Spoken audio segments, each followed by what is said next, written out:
All right, all right. Um, I'm not going to be on very long, so I'm just going to address a couple things here. You see, I've been, and shout out to the Black Brain Trust, right? Shout out to the Black Brain Trust, right? Because I've been noticing the same thing, right? I've been noticing the same thing, and let me say I have uh, a love hate relationship with Roland Martin. I do. I got a love hate relationship, right? Um, my encounter with Roland was was back in the early 2000s. He's a Texan man. I'm from Texas. He's from Texas. And so forth. And I see him on CNN during the run up to President Obama and so forth. And I used when he was on YouTube after CNN did what they did to him. He went to TV1 and he's now doing his independent news thing, right? So my problem with him is a problem with Roland is him attaching his wagon to the establishment, right? Especially the establishment of the Black Caucus, and especially those within the Beltway, the Washington D.C. Beltway class, uh, you know, particularly the Democratic Party, and I have a problem with that, right? But then I look at the alternative, you know. Then I search for the alternative. What's out there? And you got a bunch of people coming from the conscious community. You got some people coming from a certain so-called black intelligentsia class, this new what they call themselves the new black media types, right? And for me, for me, it's like this. If you complain about a topic, if there's a problem in the world, I believe you don't waste time trying to um you don't waste time complaining about the problem. You try to solve that problem or to rectify the issue, right? And the problem I have in social media has become a hotbed for people to grift and to use the downtrodden. And many of the downtrodden are not hip to the grift because the grifter uses emotional arguments rather than using sound judgment with a dose of reality. You see, being a black person on YouTube, being a black man on YouTube, right? I noticed that a lot of people have a have low self esteem, and along with the low self esteem, because of their low self esteem, they hitch themselves to people who are nefarious, right? And that's what I see of the those on the other side. So I'd rather have somebody who knows about politics, who knows about political realities, right? The political reality is not not not some wish list based upon an unrealistic goal. You see, and my problem with ADOS and my problem with FBA, right? They have done a great disservice. Now I got a video coming tomorrow, right? I had a video coming tomorrow, right? I've done the video. This video I have done that's going to be released tomorrow. I did the video last week or a week and a half ago. I recorded the video, you know, and I said, you know what, I had this video recorded, edited, and I was sitting on it. I said, let me just go ahead and release the video because I've been contemplating whether to redo the video, re-edit the video. I said, you know what? Let me just put the video out. So the video that's coming up tomorrow, I did that a week ago or so, 2 weeks ago. No, I actually did that back in October. I did that video in October. I just had to dust it off. So yeah. So there you go. But you know, if you are supposed to be, if men are supposed to be the leaders, right? Oh, what's going on? Hold on. Let me. Oh yes. You are first, baby. You first. What's going on, Antonio? I'm doing all right, Kelly Ray. I'm doing all right, Kelly Ray. So anyway, and I look at people who keep on saying, "Oh, black people don't vote." I remember this back in 2016.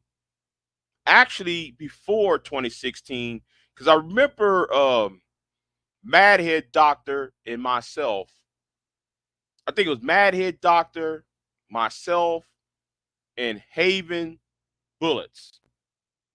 Yeah, Haven Bullets, myself, and Madhead Doctor back then was arguing with another group of individuals talking about voting does not matter. And I asked these people, well, okay, how come? Well, with Trayvon Martin and you know, and what happened to Oscar Grant and you know, and you're hearing the same old talking point. And I said, okay, where have that where have this mindset come from? Right? Where have this mindset has come from? Which is why I have a video coming tomorrow, because I gonna bring my ideas on the table, and I challenge anybody to dissect and deconstruct what I put forward. And what I did on my community tab, I want the people who I called out on that community tab to dissect and deconstruct, right? But anyway, back to the point. So the three of us at the time was having a beef with some of these so-called content creators in Black YouTube, right? Because they put out this fraudulent argument. So about a year ago or so, I think this was 2021. Yeah, 2021, because I was still, yeah, because anyway, I was on the Debate League channel. I was on a panel on the Debate League channel. No, not the Debate Me channel. I mean wrong. I'm sorry. Sorry, Debate Me. I'm sorry. I was on the Argument League channel. Sorry. I was on the Argument League channel. I apologize to Debate Me.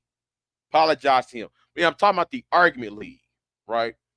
So I'm on the Argument League channel, and you got a woman, an African American woman, who got up on a live stream. She supposed to be this. I'm pro-black. I'm back to Africa. I'm red ball, green ball. You know, I wear dashikis every day. I'm talking about her, right? Got the nerve to say anybody, any black man or black woman that has a a law degree or is a lawyer are automatically a COON. Now, this happened on September of 2021. Yes, I remember the date. That happened on the Argument League's channel. And I said, why? Because y'all work for the white man. And so his voting is for the white man too. So therefore, black people shouldn't vote. And black people shouldn't be in law. And black see that, and it goes right back to what the four individuals that I have on the screen. All four of these individuals told black people don't vote.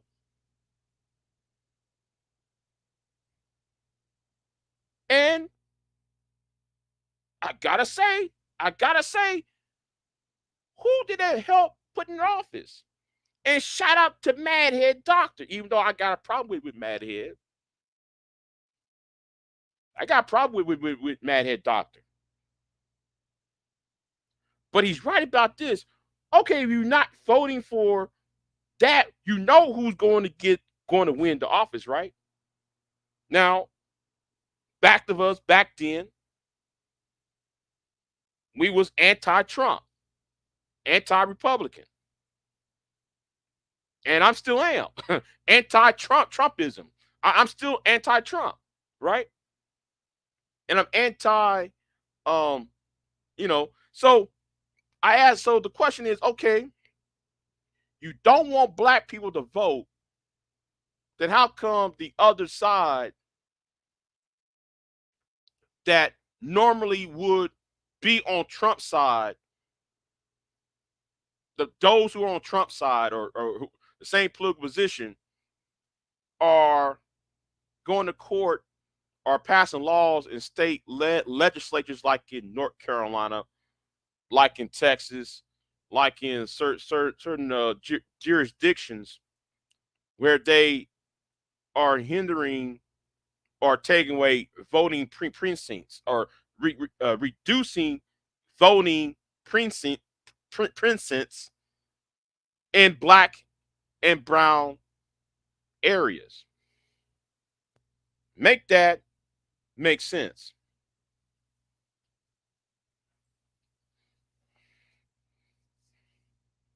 That's why I don't like you niggas.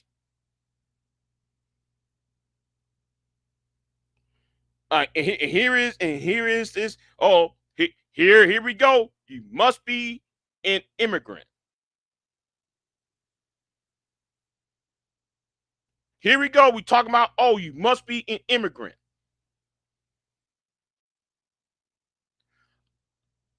The land that I live on has been in my family name since the 1850s. Who is you?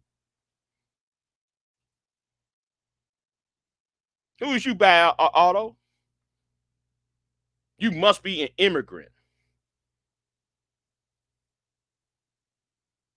If they're taking away your right to vote, right? But you want reparations, right? So how are you going to get reparations where they're going to take away your right to vote? How are you going to vote that in when they're going to reduce the voting precinct in your own community? Okay, bad auto, uh, uh, uh, uh, uh, um, bad audio. Well, can you present your own analysis? Can you present your own?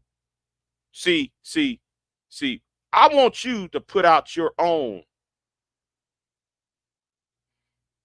Okay, really? Well, unlike other people, you're not going to disrespect me because I didn't call nobody name out. I ain't called nobody's name.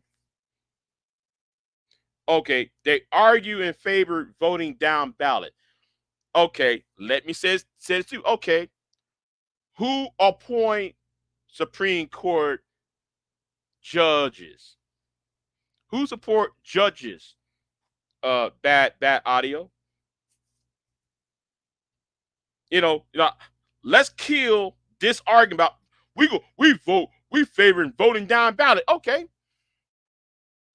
you favor voting down. Okay, who appoints judges?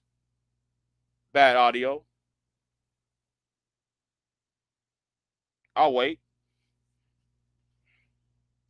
Judges that would uphold whatever law that would be, you know, that would be in favor for reparations or whatever thing that black people that will be favorable to black people. I'll wait. No, I'm gonna give bad audio 5 minutes for him. For this is a civic lesson for him. Who appoints judges? That's not. That's not. That's not what I asked. Answer my question. Who votes Who appoints judges? Who support who appoints federal judges? It's not that hard. You see, it's not that hard. I'm gonna give you 5 minutes to answer that question.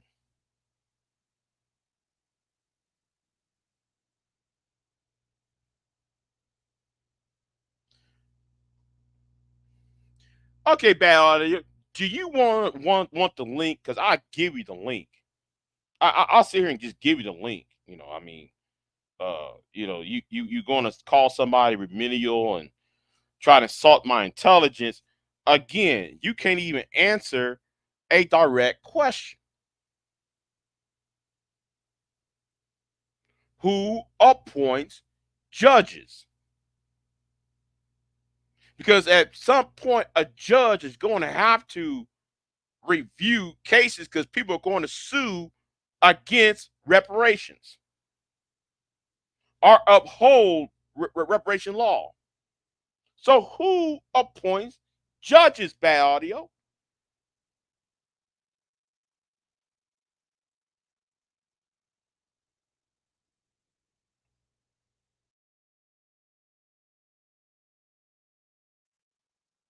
Yeah, Kelly, I agree with you. I agree with you. Okay, you're out. You're out. You know what? You're out. No, see that? I don't like people who insult my intelligence. So I told you what time it is. I told you what time it is. I asked a question. You don't want to answer it. You're insulting my intelligence.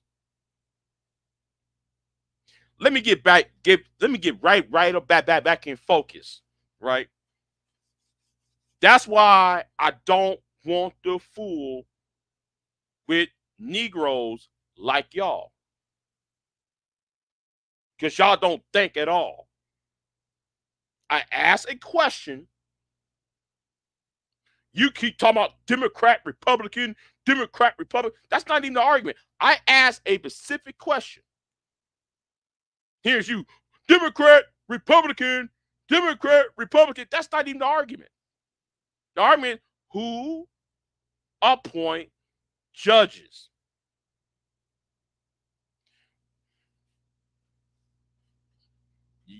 See, this is the reason why a lot of y'all have no business talking to me. Y'all got no business coming in my chat room. Y'all coming here complain about the white man. Y'all come in here complain about the system. Then y'all complain about white supremacy and don't know how the system works. Now I ask a question again. And no, and let me say this right now. I'm not pro Joe Biden. I want Joe Biden out of here. I want Kamala Harris out of here. But that's not even the argument either. We're talking about the idea, what you put out.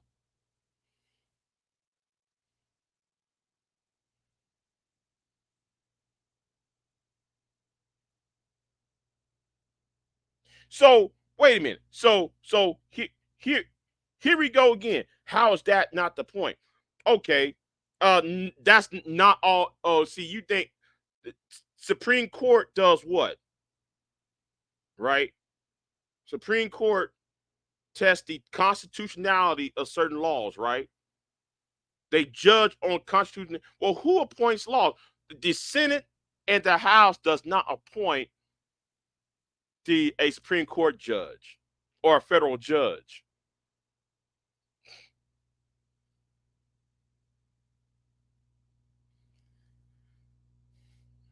Oh, really? Okay. Well, I tell you what. I tell you what. Since I got a speech impediment, where did I say that? Oh, okay. Well, I'll tell you what. Well, I'll tell you what. Right now, why I'm having fun. Go ahead and have a go ahead and hit that link. It's right here for you. Hit the link. I'll wait. Hit the link.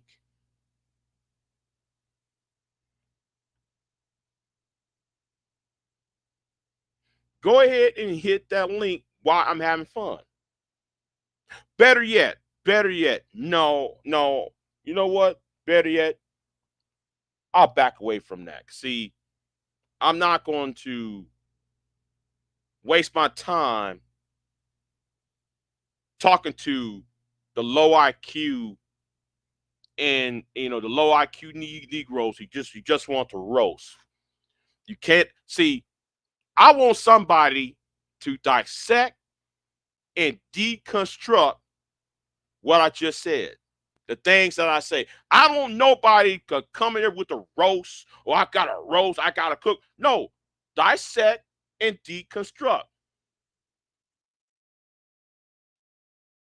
If you cannot dissect and deconstruct like a man, like a woman, we got nothing else to talk about. Because the thing is, some of y'all are over the age of 25 and you think roasting cooking is a win. Some of y'all are far below me right at this point. That's why we need to teach having a civic culture. Okay?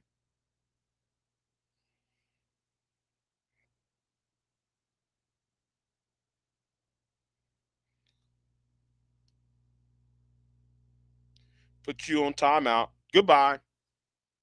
Goodbye. So, who is my candidate, Kelly Ray? Nobody at the moment. Okay. I think Kelly Ray asked this question. Asked the question, "Who's your candidate?" I don't know yet.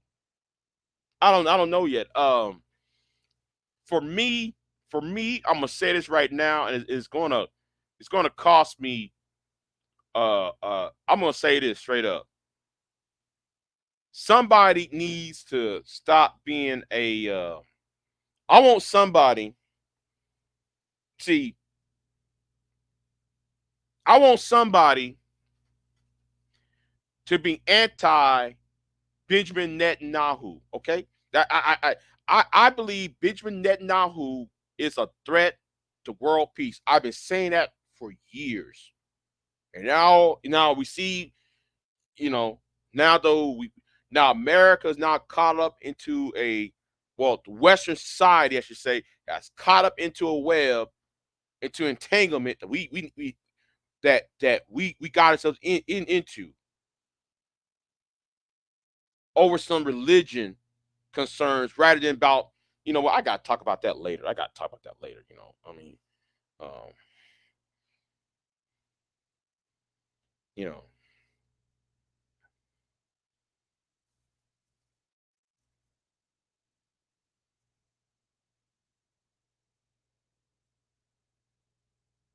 right, and that's why, I gotta say Benjamin Net. See, everybody think we shouldn't vote. Well, listen, listen. I'm not a one issue voter, and then what these four individuals do, right? These four individuals will try to shame you to be a one issue voter. I'm sorry, but I'm not everybody. Everybody got other objectives and other concerns, not just reparations. So I'm not going to sacrifice why if I'm going to vote for a candidate that says, "Oh, we're going to war against Iran." Well, wait a minute. You're not going to get your reparations money. Oh, we're going to send money to Ukraine. You're not going to get your reparations money.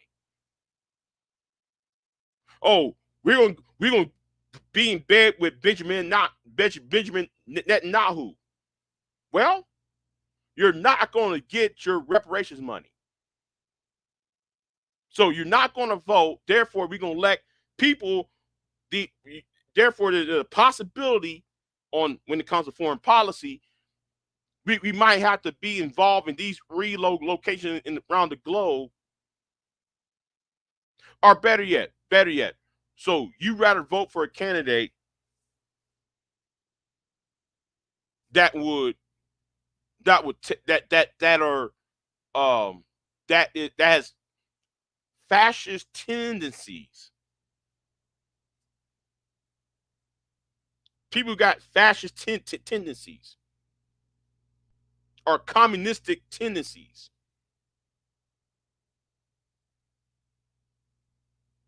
against you.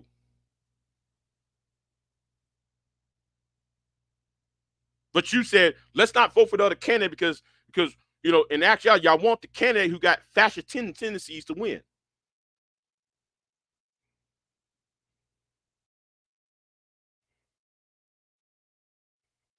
What's going on up here? What's going on up here? I ain't seen you in a minute.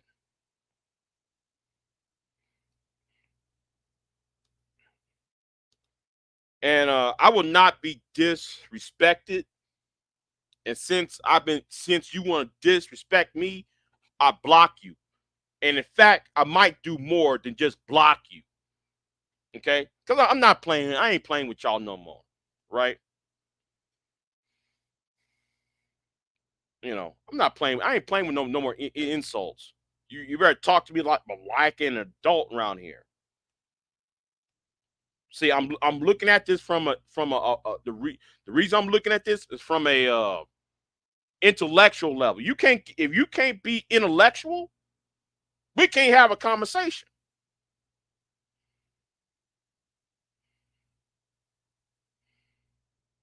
What's going on, love, wisdom? I'm sorry that I'm focused on the troll.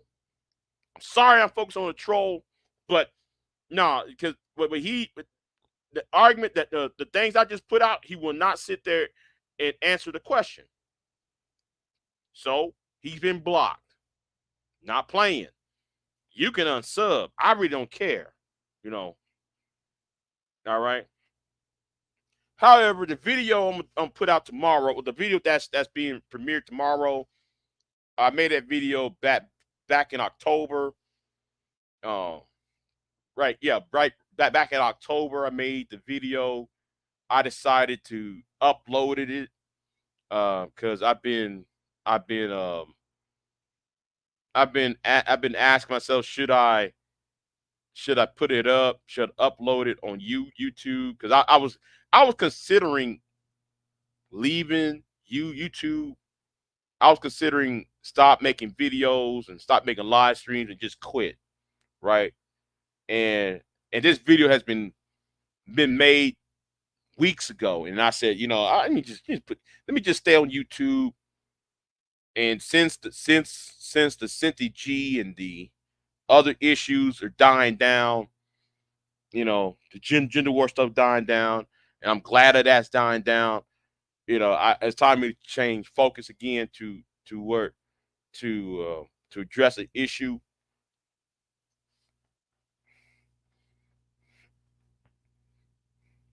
Oh, just got off work, John. Well, I'll tell you something too. From the chat. If you're not here for no intellectual stuff. I'm gonna bounce you off too. I'm not playing today.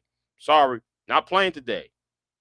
I don't have time for trolling, and this guy's out of here. This guy is out. Okay, he's gone. That's all there's to it. I want people thinking on my level, talking about the topic itself. But anyway, I do have an alternative to what Yvette Carnell, to what Tone talk about. I do got an alternative. I do got alternative to what Phil, and Phil and Tyreek, both of them are shields. I got to go ahead and dissect and deconstruct their arguments. I got to do it. Because all thing I'm hearing is a revolving door of of the revolving door of the same thing being said. Okay, well, put it on paper. Put your position on paper. First of all, I never made a threat to you. I never made a threat to you, but guess what? You're out of here though. I never made a threat, but I tell you what. See, I don't know what you're talking about. Oh, I made a threat. I don't know who you are. I ain't made any threat. So you're out. But back to the point. I want somebody to deconstruct, to dissect, deconstruct my argument. Because how many years y'all telling people don't vote, and then when people don't vote, y'all get angry. When people look at y'all, is well, wait a minute, and then y'all get mad at the result of black people not voting. And it's kind of like the iced tea thing, right? Yeah. Mm-hmm. Yeah. I might do more. Like, well, it's called community guidelines. That's the I might do more. I use community guidelines against you because I'm not playing with y'all. I flag y'all now. I already told y'all.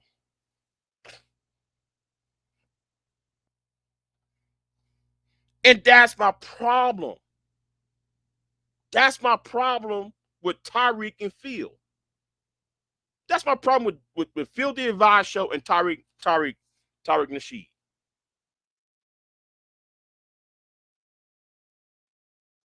I asked a question. I asked a question the other day. Wait a minute, Phil. Okay, you don't want France in Africa, right? Because that's a white country. That country is recolonizing its former colonies. I get that. But then y'all are so happy that Russia is in Africa. And the reason what Russia's doing the same thing, what the French is doing, what France is doing. Make that make sense. See, a lot of people on here, love wisdom, don't have any integrity. They don't. They don't have any integrity over here in this space. Hold on. Let's see who's on my panel. Oh, it's Von Erich. It was going on, Von Erich. What's up, brother? How you doing today? I'm doing fine. I'm not gonna be here very long. What's going on with you? Oh no, I was trying to hear more of your argument, but you was breaking down as far as the why they over in Africa. So I'm gonna let you finish. Yeah, I watch Russian movements all the time. They're in Central African Republic. Mm-hmm. The Russian troops are in the same place where France is at. The French, Mm-hmm. where all them coups were, what's that? Niger. They was up in Boski. What's that? I forgot that the one that starts with the B. They're up in there, right? I Mm-hmm. see Russian troops all over the place. So why y'all focus on France? And yes, France is a no good piece of trash country, treating the Africans wrong. But why you bringing the Russians in? Why y'all so happy about Russia? And then Mm-hmm. sit there and then sit there and complain about the Chinese. Well, Russia and China are allies. You don't see them but they about to colonize y'all. Oh yeah, well that's true about that. That's true. But You know, so I want what can the Africans do then? Yeah, I mean, you what if you say France? We know what France done and how they work. So what can we do I anyway mean, on our own?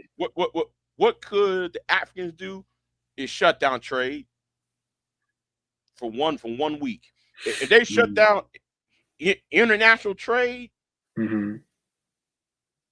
they would, everybody else would nobody, every price of goods would go up in area anywhere outside Africa. The price of goods would go up. There'd be scarcity. There'll be oil scarcity, energy scarcity. There will be problems. Raw materials would go up. If all of the 50 something countries, I cannot. Well, actually, Darfur is they think about seceding from Sudan. Hope you know. So if Africa shut out would shut down international trade in 2 days, the world would crash. They should exercise that to tell everybody, no, you can't extract our natural resources without giving us without giving us fair trade So you said shut it down, but and trade within the countries within within the country. Okay. themselves, Mm-hmm. but I'm talking about outside of their spirit influence. Mm-hmm. Do not trade. You shut Yeah. it down. You You said shut it down. everything. Listen, if they would shut it down for at least like for 2 weeks, a month at least, you wouldn't. They would sit there. The world would take notice. Say, okay, we're not going to exploit these people. Let's have fair trade. Let's take down trade barriers. Let's take down trade barriers. If I want to trade with the Central African Republic, if I want to trade with Liberia or Mm-hmm. trade with uh, uh, Zambia, Right. or I want to trade with Zimbabwe, it has to be fair trade. The Yeah, trade but barrier. would you think all the countries within Africa would go by that since they are occupied by outside countries? Well, I'm Because looking if at you can't trade with Zambia, because Zambia is linked up with China. So all these countries within Africa are partnered up or colonized by outside entities. So that you would think that will happen, honestly,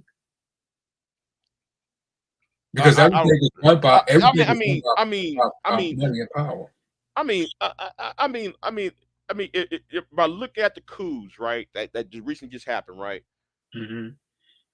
I think if you're kicking France out, and I'm seeing France, the soldiers of France leaving Niger. They're leaving. What's that other country that's right by Niger?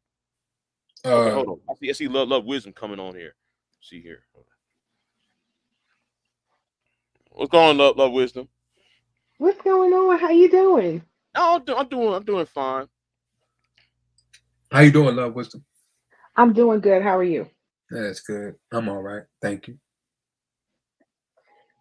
No, this is a great conversation, a breath of fresh air, actually. Hmm. Um, to answer your question about what do we think the Africans should do, Hmm. I think it's really what the Africans need to do for themselves because Hmm. Africa is a whole continent. So Eastern Africa and Southern Africa, that's monopolized by the Asians. Right. West Africa and South Africa is the Europeans and the Americans. North Africa is Arabs. Right. So the African has no monopoly to their country nor their continent. Hmm. So if they're siphoning off resources to other nations, that's on them. Like we can't do anything about that. The continent is in debt to all other people. So, for Hmm. example, in Kenya, if China is building schools and highways, Hmm. Kenya is indebted to China. China is going to run up an entire debt that Kenya cannot pay off. Mm-hmm. The collateral is the port. The collateral is the resources that Africa has. So when it comes to us as Black Americans over here, we Mm-hmm. can't be concerned about what's going on with Africa because quiet as it's kept, if we were to go over there right now and say, hey, we got a military, we got a government that we're going to put in place with what you have. Do you know how many different languages, factions, politics that we have to delve in just to make it one unified continent? Like, no. Right. The Africans are gonna have to solve their own issue and their own problem. Right. And Right. I agree with Kelly. I wish America will put itself first and stop putting on their cakes for everybody because it's costing us billions of dollars. And let's be honest, our military isn't as strong as it once was. So when we're paying all these proxy wars and putting our feet in nose where it doesn't belong, it's going to cost us down the line because this country too is siphoning off its land and its businesses to other nations too. So America isn't really America either. Right. Right. Well, I mean, I see that logical, I see that argument that you're making, and it's a factual argument. But I think that we really can't, because it's a global geopolitic issue. So you saying that we shouldn't, but the same people that's over there doing that to Africa is the same people that's doing it here with us. So it's all, even though Africa is divided, like you pointed out, which is factual, and you said they need to do things for themselves, but by the people being in their business, how else they going to? How can they do it for themselves? It's just the same way here when it came to the Black Panthers. They divided them. Black Panthers was one. All of a sudden, you had the East going against the West Black Panthers, and that's because it was an outside source that came in and divided. It's just not just the Black Panthers, but any other entity or organizations, because the best thing to do to control the people is to divide them. Well, So how can South Africa do for South Africa when the people there is keeping them divided? And it's just not just Africa; it's the same way in China, Hong Kong, and Shanghai is European dominance. You see them when they was fighting, they was like bringing the Europeans back in Hong Kong. So it's just not Africa. This is something that's going on worldly around. It's hard for anyone to come together, and it's just like here in the United States. Black people are very well unified, but the reason why they are divided because you got the local police, you got the CIA, you got the FBI, and then you got the executive that's dividing the people. And it's just not me just talking. That's a fact. That's what the government said and have done and have brought out Well, in courts. well, let me ask you this because you did bring up a good point about Black Panther Party. We can even go to South Africa with apartheid and even current with Julius Malema. When Mm-hmm. we talk about separation, Mm-hmm. here's the thing about our people that it irritates me. See, Mm-hmm. we know all this. We know all this. Mm-hmm. We know all this, but we do nothing about it. See, we Mm-hmm. like to dabble in revisionist history. When we talk about the Black Panthers and what the Black Panthers was all about, Mm-hmm. and we know about COINTELPRO, who let COINTELPRO in? Who let him in? See, we got to look at the enemy within. See, Mm-hmm. I know that COINTELPRO and all of these people had a hand in the nonsense, but you got to ask yourself who opened the door to let them in. If you have people within your group that are willing participants to let people come in, for example, if we look at, I don't know, the online Black empowerment movement, Mm-hmm. where we had all of these charlatans just so happen to just come on in, and any sort of progress we were trying to make, any sort of serious conversation, here comes people that look like you trying to derail the conversation. Then is it really the Caucasian man's problem that this happens? Or is it that the Caucasian man sees an opportunity because he sees there's a couple of people in the group that are willing to sell out the entire for pennies on the dollar? And I think it's the latter. No, they see that there's people there that's willing to sell everybody out for pennies on the dollar, and that's how they come in. Yeah, they could be the puppet master, but who's the willing puppet? See, we gotta start looking within with that. I think what you just said is 100% right, and I wouldn't take anything away and as much wisdom, but I think that yes, it should be told, but then again, it is told. Steve Biko of South Africa said the same thing you said. Steve Biko of South Africa, right? Not only was he unified, he was unified in all race. Fred Hampton, he said something. Not only Fred Hampton was unified in the black community, but when he started the Rainbow Coalition, he unified all race. Malcolm X said something. He did the same thing when he came back from Saudi Arabia. He said, oh, okay, he unified all race. Martin Luther King said something. He unified not just black people, all race. The Christian, there was a militia. Deacons of Defense said something. Unified not just black people, but all race. This is the information that we must get out, because when the people said something, they had died. They was killed. This is what I don't. people need to I'm understand. not following. I'm not following what you're saying, Vaughn. I'm not following what you're saying. Can you elaborate on what you're saying? Unification does not mean just in the black community. Unification means people also out of the black community. I just gave you 5 political leaders who were unified not just within the race, but outside the race. That's what scared the government. If you look at history, all the people that died, look at the reason why they have died. It just wasn't in the black community where they unified. Yeah, I agree with that. I agree with that.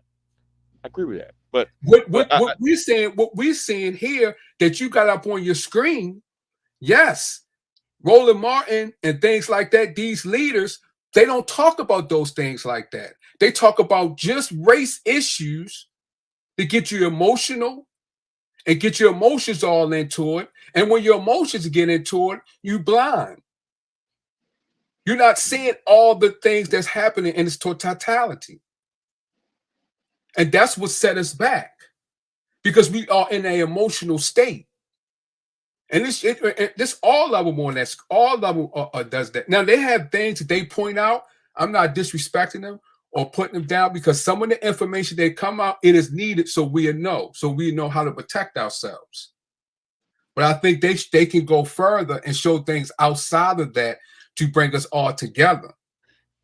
okay, but my problem with the 4 people, I was going to put a whole collage of all the people who have a problem with. Now I do got problems with Roland, but I'd rather take Roland over all the other people online, because at least with Roland, I see Roland, see him down here in Texas. I see Roland on TV. I see Roland on the internet, right? Because he's from Texas. Yeah. He's from Texas. He was born and raised in Texas. Yeah. Texas A&M. Yeah, he attended there, all that, right? So my thing with him is, at least when I see him, right, and I can't stand Roland, but I got to rock with Roland, because the strategy with Roland's talking about is we got a bigger problem than these one issue problems that we still trying to focus on, these one issue problems, these one issue. There's thing that we seen the whole Western society going far right, and I can't. But did Roland Martin, when it comes to set up his program and his news, did he give out the information on how he got it started and how it built up and how he got all that money because he was connected? Did he connect anybody else? I mean, what? what? Wait, what you talk? What you mean? I mean, how With could you? Roland Martin, with Okay, Roland okay, Martin, he has Roland. Okay. Well, Roland got his. He got that internet site that that there's no news site while he was on CNN. He was building it up as he was on CNN doing all that. When he did that show on CNN, he was slowly building up that thing he has now. So he knew they was going to fire him. So he was two years in advance building Mhm. his own internet site and all that. And when he moved on to TV1, he was slowly when TV1 died. He kept it pushing to his, he kind of folded what he had on TV1. He folded that into to his uh to his own news company, wherever thing he got now. Well, the TV1 folded. That was political issue behind the scenes. That's in the state that I am. Matter of fact, the woman that owns that station, um, I say a lot, but that's a political thing that happened Right, behind right, the scenes. right, right, right. But I don't want. what I'm saying is, Vaughn, Mm-hmm. he knew he was in jeopardy. Mm-hmm. And while he was going through the motions, while he was going through all that, he was slowly building his own stuff in the background. Yeah, I got That's you. that's how he grew Yeah, his that's true. right. I think all of them. I think all of them. Eval. What's the other guy's name who she's be with? And yeah, Tone I think all of them are doing. I think all of them within their right and the path that they on as far as giving the information. Because all of them have information. Because I share some of that information, especially when it comes to protecting our people and stuff like that. I just think a lot of times when they argue within themselves and go back within themselves, it causes too much division and it causes too much of people to get into their emotions that they can't see things clearly. And I think instead of fighting against one another, let's share that information and build Okay, off of that information. okay. The one thing though, when Tone talks, Mm-hmm. Yvette Carnell rolled out ADOS, right? You're right. I was offended, Mm-hmm. and I was offended by it. It's not about the excuse me, the Mm-hmm. reparations argument. That's not really what I was angered about, right? Mm-hmm. Mm-hmm. What I was angered about was the website that they put up initially, the initial website, not the website they have now. There was a website called Mm-hmm. AOS101.com. Right. So when I went on the website and I Mm-hmm. read what they're about, it was so divisive, and I'm like, wait a minute, y'all not going to win anything with what y'all got written down. Because if you click, I don't know. I think I did a video on this. The video I did on this like 4 or 5 years ago, about 6 years ago. I Mm-hmm. did a video about my issues with ADOS, right? And Mm-hmm. I actually showed the what was written down on that website, and I'm like, okay, I got a problem with it because y'all seemingly was attacking Caribbeans and Africans. Mm-hmm. So, and then though there are politicians who are, especially some of your Haitian American Right. and your Caribbean Americans who are in Congress, like uh I forgot her name. She's no longer in Congress now, but attacking her, and then they was attacking Kamala Harris when she was still senator of California, and I'm like, and then they're attacking on, I'm like, y'all really are shooting yourselves in the foot by attacking the Tedder, the people who are not American descendants. Y'all really attacking them, so you're kind of shooting yourselves in the foot, and y'all make and what y'all doing, y'all taking 7 foot 7 steps forward and Hmm. 10 steps back every time. Yeah, I do believe as far as the attacking Africans, I mean, but we could, it's a lot into that. Because Africans look at us a certain way, but I understand that because the way it's said, the way they are taught and things like that. So I think when you do that, that's just bringing divinity, division. So I think, I can't really just say that because I'm gonna say this right now. We are not. Well, no, even though we might be African descendants, I don't consider myself African because we're 500 years and 3,000 miles removed. well, I can understand. I Mhm. mean, Right, well, and that all that Africans, all black people didn't come from Africa. It was black people that was other around the world and right. came. So well, that could be that's a conversation with itself. But I'm Yeah. going to ask wisdom. Can I wisdom something? Um, what do y'all both think as far as because when Ghana said that they were sorry and for people to come back, do you believe in that? And do you believe people should go to Ghana and live? Because there's a lot of people that's going over there. What are your thoughts about that then? No, they shouldn't. Listen, it's more than just repatriation. Like, no, no, no, no, no. Mm-hmm. You got to do more than just say, "Come on back home." Right, What is home to Black Americans? What is home? The United States is all we've ever known. right, So Ghana is home to what? What's the language? What's right. the politics? What's Mm-hmm. the culture? You have Black Americans coming back from Ghana Right, talking Hmm. about their experiences.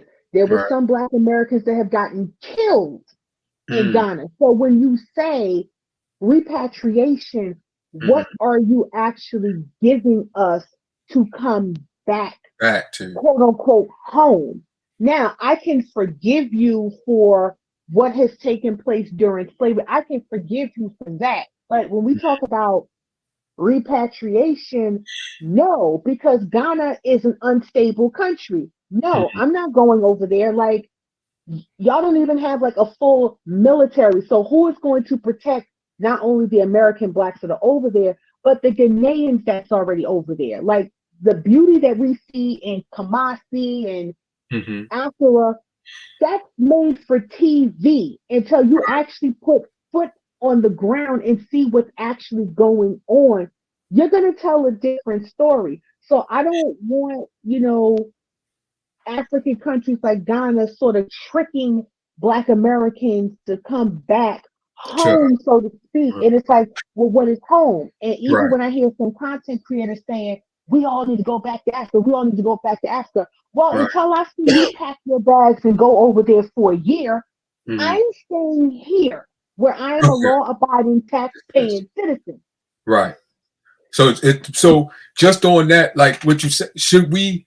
Because I think everybody's mentality would. When I'm not going to say, I shouldn't say everybody, but a lot of people's mentality is to go back to Africa, which it shouldn't be. Why is our focus is on Africa? It should be other places around the world, right? Or it shouldn't be just focused on Africa, right? Or no? I think you should focus on what's comfortable for you Yeah. Right. to build. There are some Black Americans that's in Japan, some Mm-hmm. that are in Colombia. It's what's best and what's right for you. And I agree with Lewis.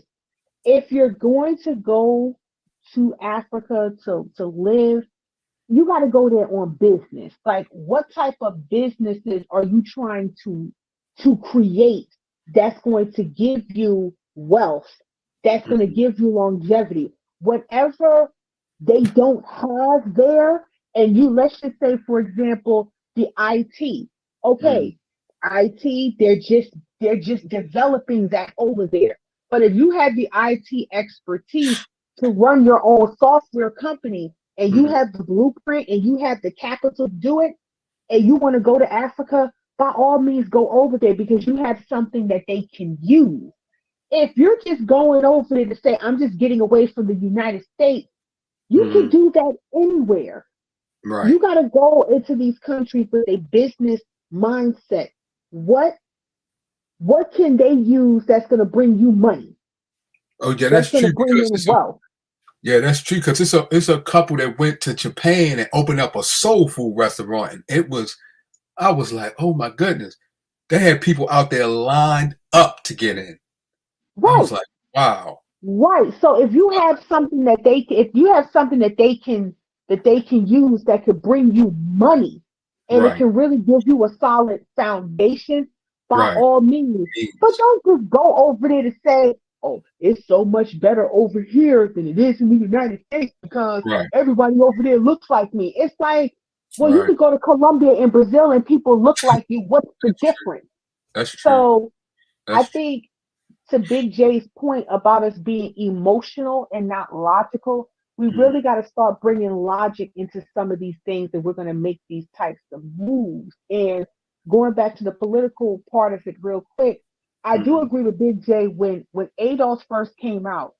mm-hmm, The problem with ADOS, and they had to kind of like go back to the drawing board because mm-hmm. it did come off intra xenophobic, if that makes sense. That Mm, yeah. you now have an issue with Africans and Caribbeans. And the thing is, if you're going to have a movement, concentrate on the movement. Part of the reason why ADOS became popular within 2020 is because it got Black Americans, I won't say politically astute, but their ears, they started listening and they started paying attention to what's going on. But what happened with Yvette and Antonio, they was too busy going back and forth with the Tariqs and all the trolling, and they got sidetracked. If you're gonna have the movement, I don't care what anyone says outside.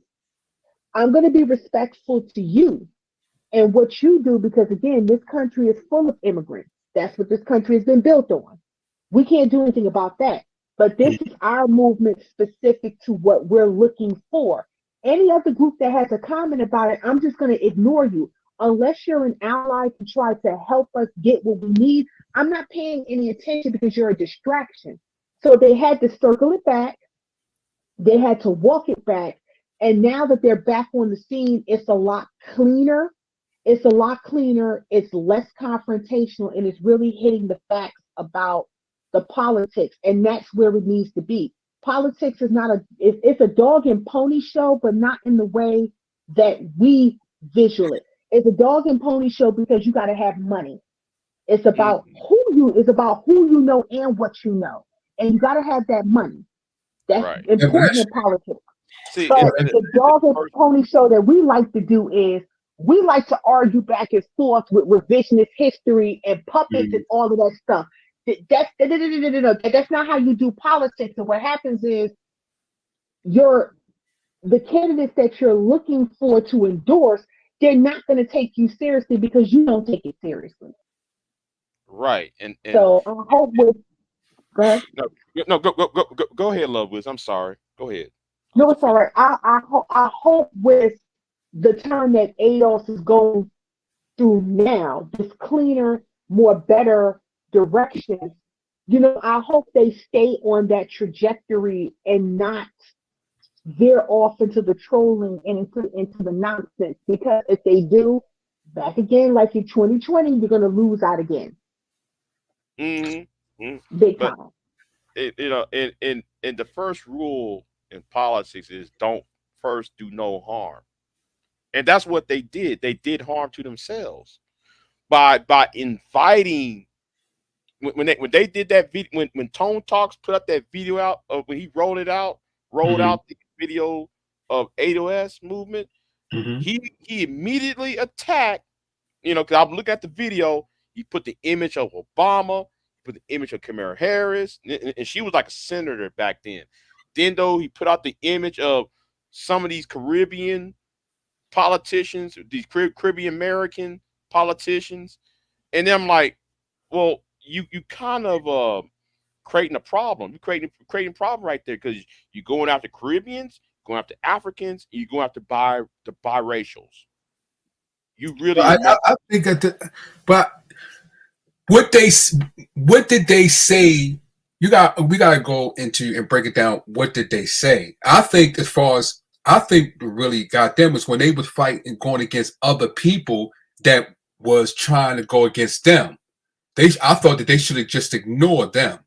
No, You but had they other people. started You it. had other people who was envy of them because they was getting some tractions, and they started going back and forth with him. And then I think that took them off of their path of what they was trying to prove. No, But the thing about Kamala Harris, when she was a lawyer in San Francisco, that was factual. That I they even understand brought. that. Okay, But I so understand the that. things that But Barack Obama here's did, the things that Barack Obama did, as far as when it comes to the black community, especially when it comes to business and how he took the SBA out of the urban neighborhood, things like that they pointed out is factual. It's not like it's lying on them. They are telling you things that what is going on, but it's just they wasn't just telling things just on the black side or the people or the Caribbean people. And the Caribbean people that they was against was the Caribbean people that was for the system. okay, okay. Here's the thing, Vaughn. Mm-hmm. If you roll out a movement out, right? Mm-hmm. Like and that's why though he put that video on private. I don't know if you saw that video when he first rolled out ADOS, right? Mm-hmm. All the images of that he was attacking was people who were either biracials or Africans or people who are Caribbeans. Mm-hmm. I mean, he put a whole collage of people who are not full-blooded black people or people who are not African Americans. Mm-hmm. So when he kept on doing that, rather than Mm-hmm. talking about, oh, we're for this, we're for that, and then on that website, I don't know if you saw that website. I was offended by that website. I'm like, you really? I was telling this to myself when I was reading what he put out. I said, you realize you just destroyed your own movement because you went out on the offensive, Mm-hmm. attacking everybody. You attacking people who are not born here, who are black, who was not Oh, descendant of I slaves. think I mean I seen that movie, but I don't recollect that, so I don't want to say I'm not saying that you was wrong. I just don't recall that. But if you say that, okay, and I understand that because that's logic. You don't want to Because go and attack. You don't want to go attack a certain group of right, people, and not that other really people outside that. Mm-hmm. right, and that really invited people to go at him Mm-hmm. and Yvette. Okay. That Right. really invited them to go Mm-hmm. after them. It wasn't like I have a movie called with ADOS and we're for this that and third. No, Mm-hmm. he rolled the video out attacking everybody and then started to do boom boom boom boom boom. I'm Okay. like, right, like man, you Well, this is if I can see the argument. I can see that argument. If you attack just a certain group of people and not people outside of that, that would rub people a certain way and take them and slow your movement down. I mhm. just don't recall that. But hey, what you're saying that makes logical. That's And it's also the same way what Tyreek Nasheed did. mm-hmm. It's the same concept. I mean, when he went Right. after people who are called people tedders and all that Right. foolishness, Mm-hmm. and he get on his show, he go after people who are he cussed out the Ethiopian woman out, calling her dirty foot and she's nasty because she's from Africa, all that. Mm-hmm. Well, in FBA movement, FBA, he's just doing it because he was not included into The ADOS, right? And that's he what Right. wasn't included in that's Right. right. That's yeah. what got me is when they started. It's the FBA, then you had the ADOS, and then you had the people in New York, and you had all these people fighting. And I'm like, yo, what? Y'all need to be focused on coming out with facts and things that's going on. Y'all fighting against one another, trying to get people to look at you and represent where you coming from, but yet y'all in fight doing all this. It just that would right there took me away. As far as that right there, but the information that they all bring out, as far as detailing what's going on in the neighborhoods and things like that, and what to focus on information, I like that. And my problem with ADOS, right, Mm-hmm. is I'm talking about I'm not talking about the personalities behind it now. I'm talking about Right. what they have written down, right? Mm-hmm. My issue with them is how far are they going to take it, because the name is American Descendants of Slaves, right? All right. So knowing American history, right? Knowing there's been slaves here in America. Okay, how are you going to address the black loyalists who left when the American Revolution was over and those people went with a Nova Scotia? Are we going to include the black Canadians that left here? The black Canadians, the American slaves that went to Canada became black Canadians, or people who went to England, people who went to Sierra Leone and Liberia. How are we going to sit there? If we supposed to have reparations for the people who are descended slaves, then we got to address black Canadians and some of the people who are in the UK and some of the people in Sierra Leone in Liberia, because those people are descendants whose grandparents or great grandparents came over here. Mm-hmm. So how we gonna give them the money too? Because what is the shut off point? That's Well, what I'm asking. yeah, that's it. I think if they may take the model as far as when the Jewish people went to the international court and got money and reparation. So, and all of them jumped borders and things like that. So I guess you probably have to look at their model and see how they Or, did it. or some people who were here in Texas Mm-hmm. that went to Mexico. Mm-hmm. Because there are black people in southern Mexico who used to be slaves in Texas. Right. So how you going to address? See, and that was my problem with the term ADOS. How are you going to give those people the money? And then how you gonna get? We're about I was thinking, 'cause I'm thinking the same thing. Well, we're about the white people that had a certain amount of blood that was considered black, and Right. they were I, slaves. I brought that up too. I brought that up too. So because there are some families that have that turn white. How you Right, going to identify? How you going to address that? right, because it was white people or other nationalities that was considered black I because of the way was they black. I was black at one point, but then at turned one white point. over the years. Right, How, right, how you going to address it? It right. never really. It never brought up on how you going to address, because that's also another problem Yeah, that they that's never true. put out. Right. You know, I can see that. Right. it's so many variables, and I know people are gonna say 16. Okay, if your premise is 1619, then therefore you got to include everybody. If the premise is okay, December 1865, when the 13th Amendment was enacted in 1865, December Mhm. 1865, or are we going? Is that the cutoff point? Are we going to cut at the point where at Civil Rights Act 664, or are we going to talk about 1619? Are we talking about the 1807 the ban of the transatlantic slave trade? Now, What is the cutoff point?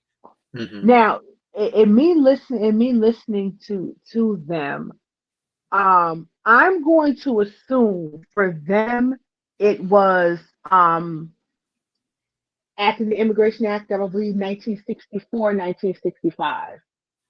I think they were starting Immigration. from that. Yeah, I think they were starting from that premise.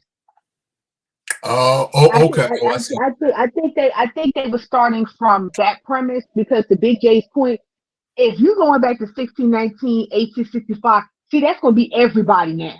Right, You're right. even going to have to include the Cherokee Nation in that too, because mind you, there was some slave. There was Cherokee slave masters too back then, Hmm. Blackfoot and all. So if you're going back that far, you're going to have to include everybody. But I think with them, it's like okay, the 1960s, the Now, the, I the think if they 19 the I think if they start. 1960s. Mhm. Okay, we could start from that point. If you're going to, I because think with us, 1619 is unfair. I think, tell you the truth, I think 1619 is unfair because you had people that was enslaved before 1619. So I think, and they may take it and want to go to court or want to, you know, that's just the 1619 is where the starting point when they started, when the law was being created. But it was other when they was colonies and things like that. Those people was enslaved, so they want to have some say into it too. So I think that's I think if they go to court just on slave, I think they're going to lose. I think they shouldn't follow that in the court proceeding just on slave. I think they should follow what Johnny Cochran did when he won reparation for Oklahoma City and for the people in Florida, and he didn't go just on the merit of slavery. He showed as far as what the government did when the mistreatment, which is in biblical, he said, which is the mistreatment of black people and the part that the government played in it of the mistreatment, they violated their law. So I think they should use his model and what he went on to that's what. And that's what, and since you brought up Oklahoma, that's what I know. Nobody noticed it about a year ago, 2 years ago, right? I think it happened last year when Oklahoma rewarded a lot of land to Native Americans. I think that was last year. That happened last year. I think that was last year.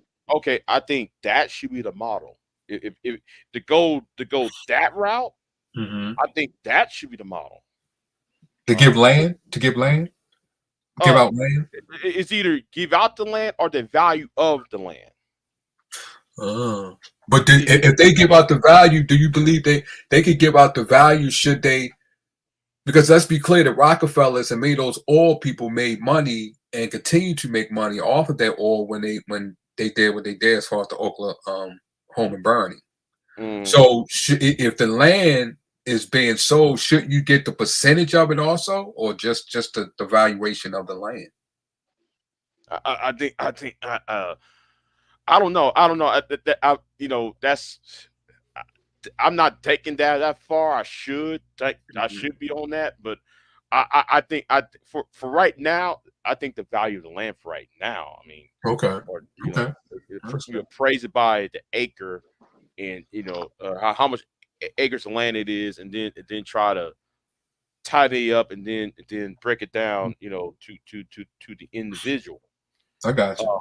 Now for me, and because all those other problems that AWS and the FBA put out, but not addressing when they was addressing the Caribbean and the African, all that. I said, wait a minute, why not just start with the Freedmen's Bureau? There's still the Freedmen's Bureau logs are still around. All of the slave states had Freedmen's Bureau at one point. Oh, so you said that. Well, I see what you're saying. You said the law that they implemented is still on the books. Matter of fact, I think that's what what's the name counted when he went to Supreme Court. What's his name? Bond Allen. I think it was right. The Freedmen's Bureau is still on the books. Right. The problem in 18, and I was going to put this in. It's in the video tomorrow. I said in 17. No, not 17. In 1874, Congress took money off of it as an excuse to fight not Geronimo. What's that? The Sioux. When Custer fighting the Sioux, they Sitting Bull. Sitting Bull. Thank you. They used it as an excuse to fight Sitting Bull. They took money out of the Freedmen's Bureau, savings and loan, and out of the other bank, out of the other Freedmen's Bureau banks, as an excuse to fight Sitting Bull. In the summer of 1874.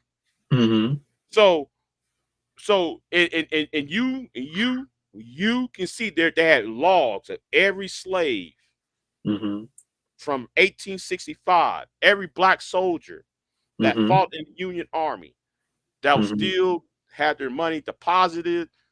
They have every list of where the slave came from, the former slave came from, what plantation came from, all of that. I think you should start there. That's my position. I got you. You start there to cut out the whole issue about what about the Africans and and the Caribbeans and all that. It cut all that other foolishness out, all that argument and bashing of the, the whole bashing and xenophobia against Caribbeans and Africans. You cut that out. You just focus on I see. people. Yeah, that's where That's where I will start at. But That do you that think everybody? Do you think all the blacks? Do you think all the blacks will get reparation out of that though? Because that was I know it was federal implemented, but that was to focus on the South, not actually the North, right? well. The thing, okay, I use that as a starting point. I use that as a Okay. starting point Right. because Okay. yeah. There was former slaves in New York, even though New York Hmm. was not a slave state. No, Right. New York into slavery in 1830, 1828. That's when Hmm. they ended slavery. Oh, I'm So not new I for mean, sure, but I yeah, think it yeah, was. yeah. You're right. 1830, 1820 something. That's when they Hmm. ended slavery.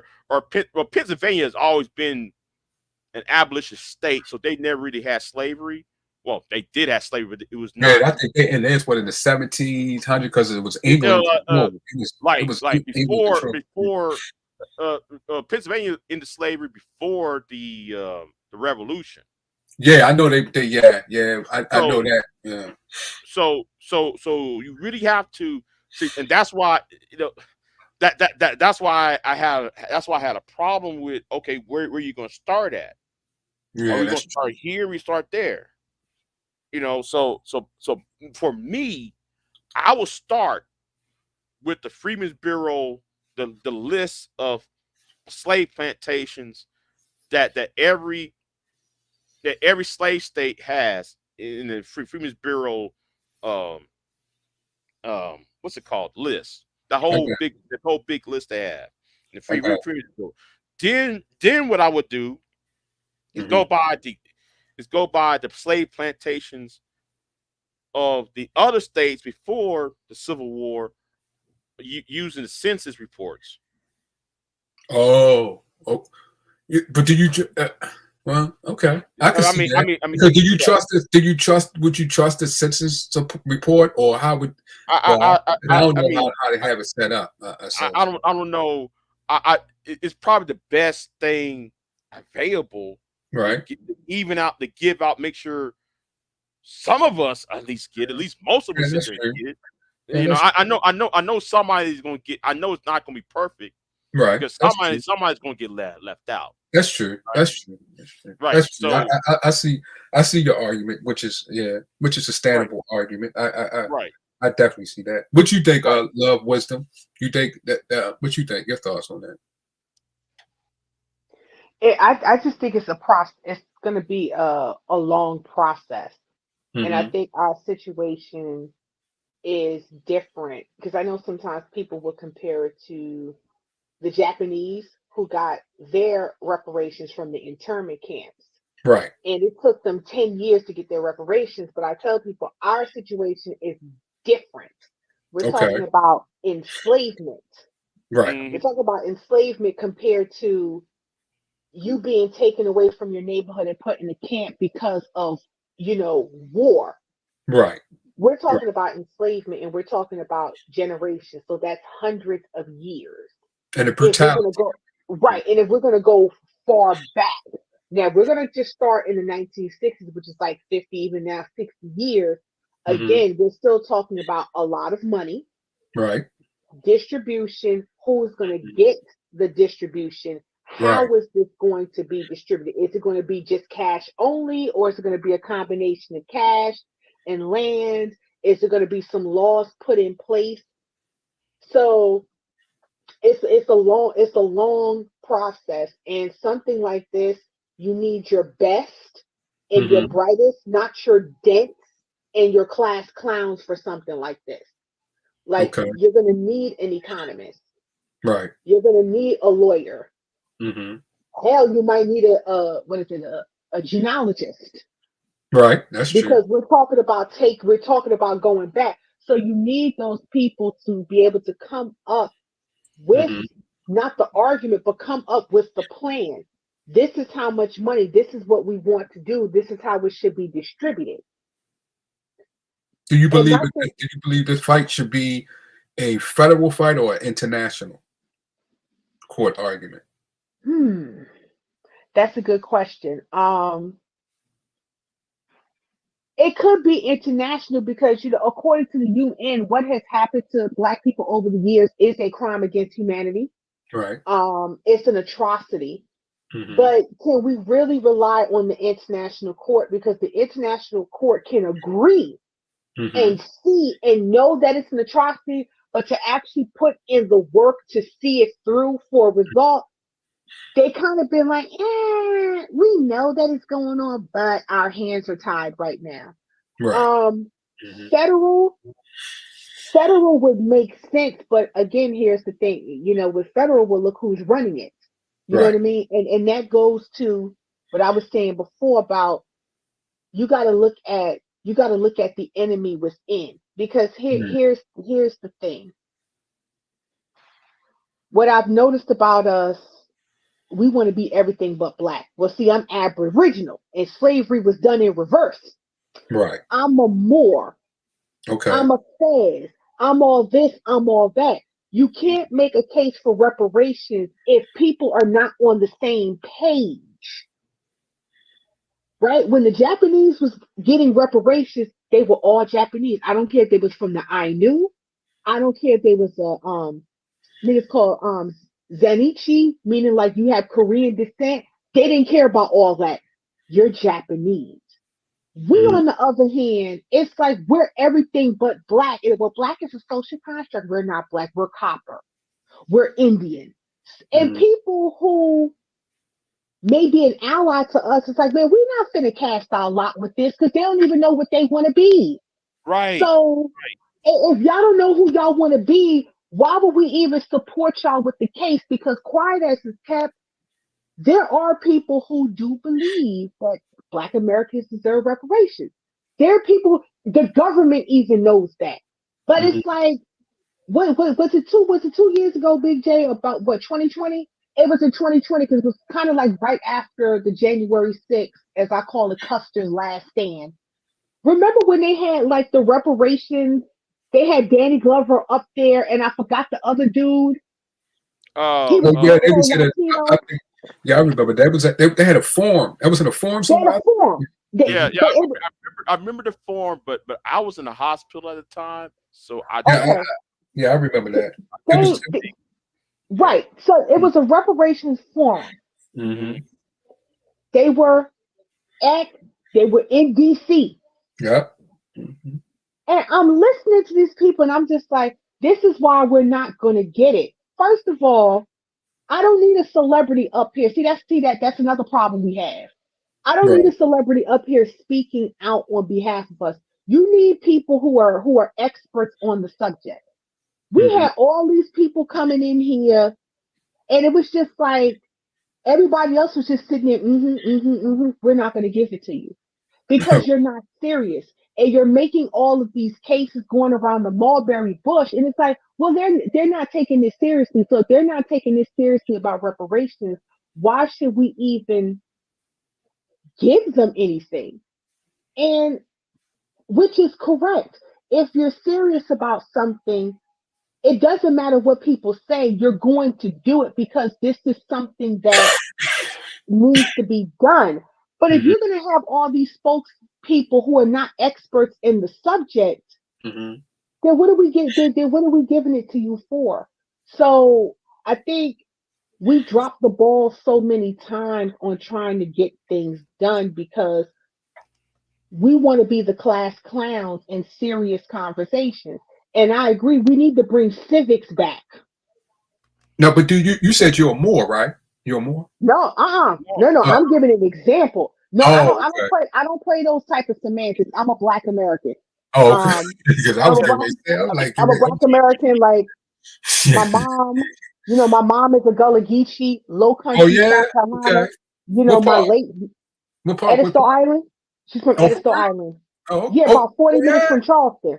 yeah, yeah, yeah, yeah. Yeah, Okay, okay. my late What's father. that thing that's going on over there? They taking those people's land and stuff like that. Right. What Yeah, the Right. hell's that, going that, on?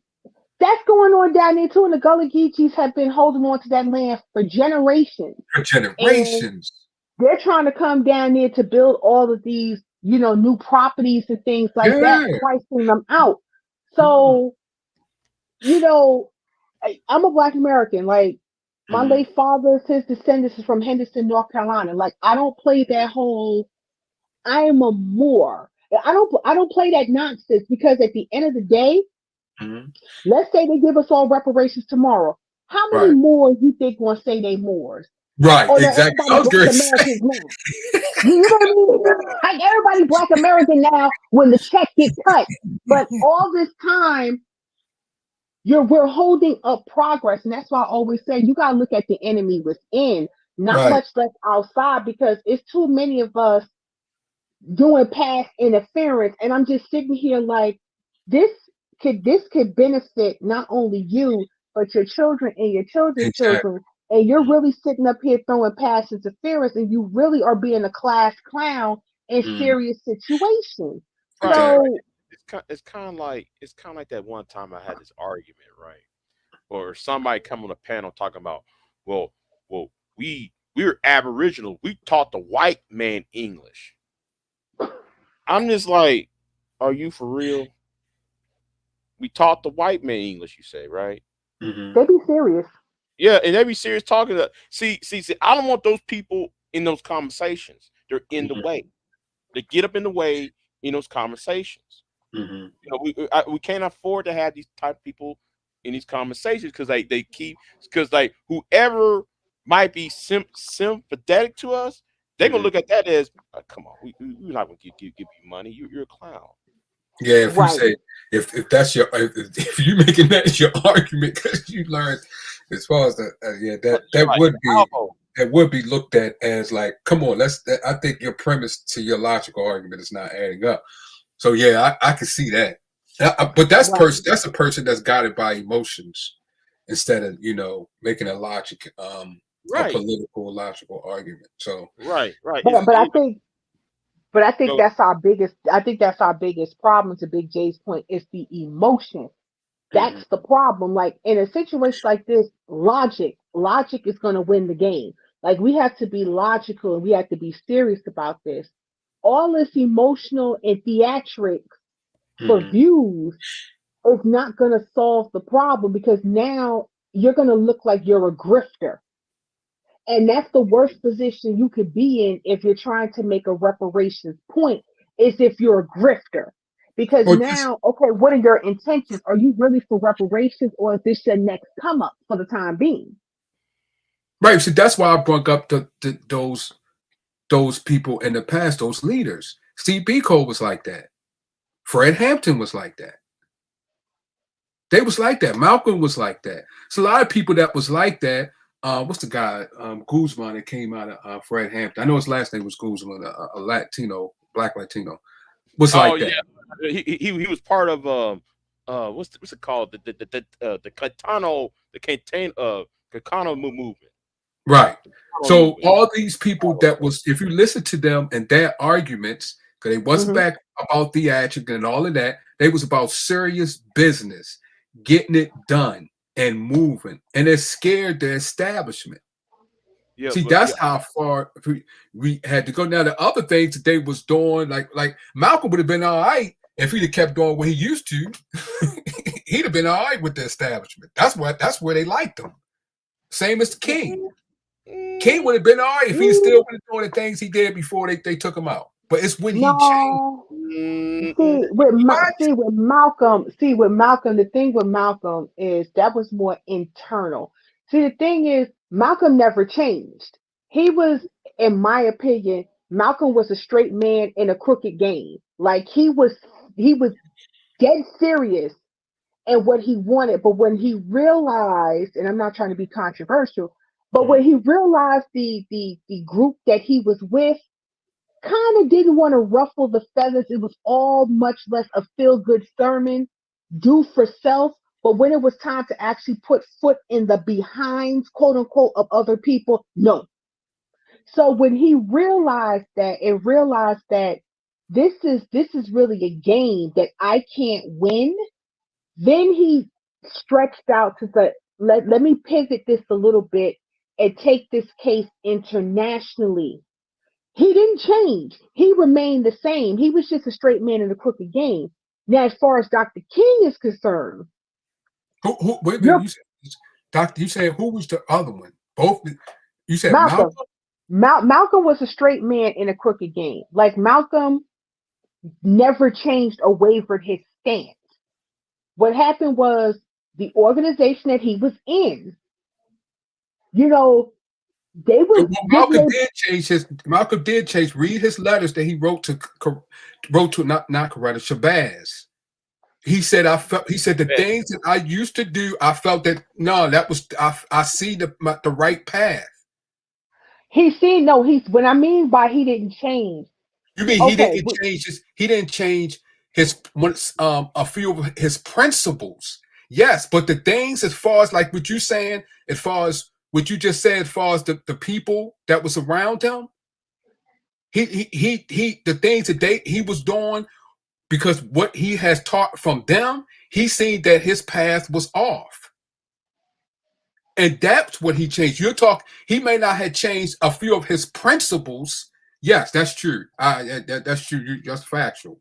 But I'm talking about the things that he changed where it hurt the establishment. That right there hurt the establishment of what he saw, and he knew, oh, I'm on the wrong path. That right there, it hurt the establishment. but he been changed the estate. But no, he been ruffled the establishment. He ruffled that long before he went on that international path. When he basically said when JFK died, the chickens have come home to roost. Um, Oh, that not that. really You're talking about something. so Yeah, that's no true. no. But what I'm saying no, he he was any means necessary. Even if he had to change a little bit, he stuck to who he was. When we talk about Dr. King, on the other hand, Mm-hmm. Dr. King changed the last 18 months of his life when he realized that all of this marching, especially when he was in Cicero and they was getting hit in the head with bricks and all of that, when he realized that the nonviolence was not going to work and the peaceful approach was not going to work. And he even realized that people that looked like him was more concerned with sitting back and just chilling and keeping up with the nonviolence and keeping up appearances instead of actually trying to fix things. That's when he changed. And with that 18 months, who did he meet with? He met with Malcolm X. He met with Malcolm because both He of met them, with Malcolm X. And if you go and right. read and go and listen to the interview of Stokely Carmichael, you will see what and Malcolm X implemented of what he learned and changed. He implemented and went to Malcolm, and that's what Malcolm changed. That's what Fred Hampton. When Fred Hampton seen that, look at what he did. All of them followed the path. Even Umar Johnson said it. Look at Stephen Biko. Look at Fred Hampton, Malcolm, and Martin Luther King. And the guy I just said, the Guzman guy. Look at their pattern. Look at their consistency, and look what their core. Because their core is the same. Just like you said about Malcolm, it's the same in their core, which is their foundation of what they're trying to do. But other things that they was doing, because Malcolm was going to different parties and things like that, fundraisers, Coca-Cola, and all of them trying to get into it. That's them making money off of the movement. When he seen that, you're like, whoa. Malcolm seen the same thing.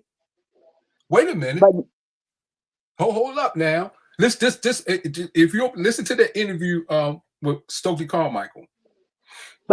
now it leads me to my next question. I'm gonna keep going back to it because Mm-hmm. we say establishment. Yes, that is true.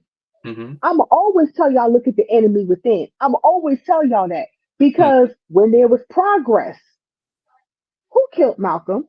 I know people gonna say it's COINTELPRO. Who had to do Oh it? yeah, I believe you on that. Okay, when I it believe comes that right to there. What you said, that's true. They will send. when it comes to Steve Bilko, what happened to Steve Bilko? That's true. That's When it true. came to when it came to Stokely Carmichael, who aided in him getting exiled? When Yeah. it came to Fred Hampton, who led him to the house? See, Yep. I'ma always go with the enemy within because That's true. again, whenever there is progress, we can even see it on social media. Mm-hmm. Whenever there is progress, here comes the class clowns. Right. Here comes the infiltrators. It's like That's true. clockwork. It's That's like true. clockwork. And That's next thing you know, it's a bunch of distractions, a bunch of distortions. The people who even are Jesus serious Christ about himself. Even Jesus Christ, he had right. juice. So yeah, that's true. So even people who are trying to get things done, what ends up happening? It becomes a whole distraction, smoke and mirrors, That's true. because what you don't want to do, and Mhm. at this point, this isn't even racial. This is just That's true. human across the board because it That's happens with true. other groups of people. That's true. That Whenever is you true. see people try to rise up and say, "Wait a minute, this Hmm. isn't right," That's true. here come the class clowns to try to Yep. get everybody to be distracted again. It was the same thing with the 99 percenters Yep. after the Yep. the recession of '08. Yep. Yeah, yeah, yeah, yeah. It was all on Wall Street because I live in northern New Jersey. Hmm. Every day in New York, they were sleeping out there. Hmm. What happened? What happened? Once the news stopped talking about Occupy Wall Street, they found another way to distract the public, to Yeah. get the public's attention away from what was going on. And what Occupy Wall Street was doing was they was basically telling the government, our taxpayers' dollars is going to fund these big banks who are That's going to waste the money. We have no jobs. We hmm worked for these companies. We right. have no jobs. And Mm. now you want us to make a sacrifice so these people who are worth billions of dollars can waste money again. But you're telling the American people, we don't have any money for you. Hmm. And Right. what happened? Oh, let's find a way to distract them to get these people to shut up and not pay it any attention. And they win every time. That's true. That is true. Yep.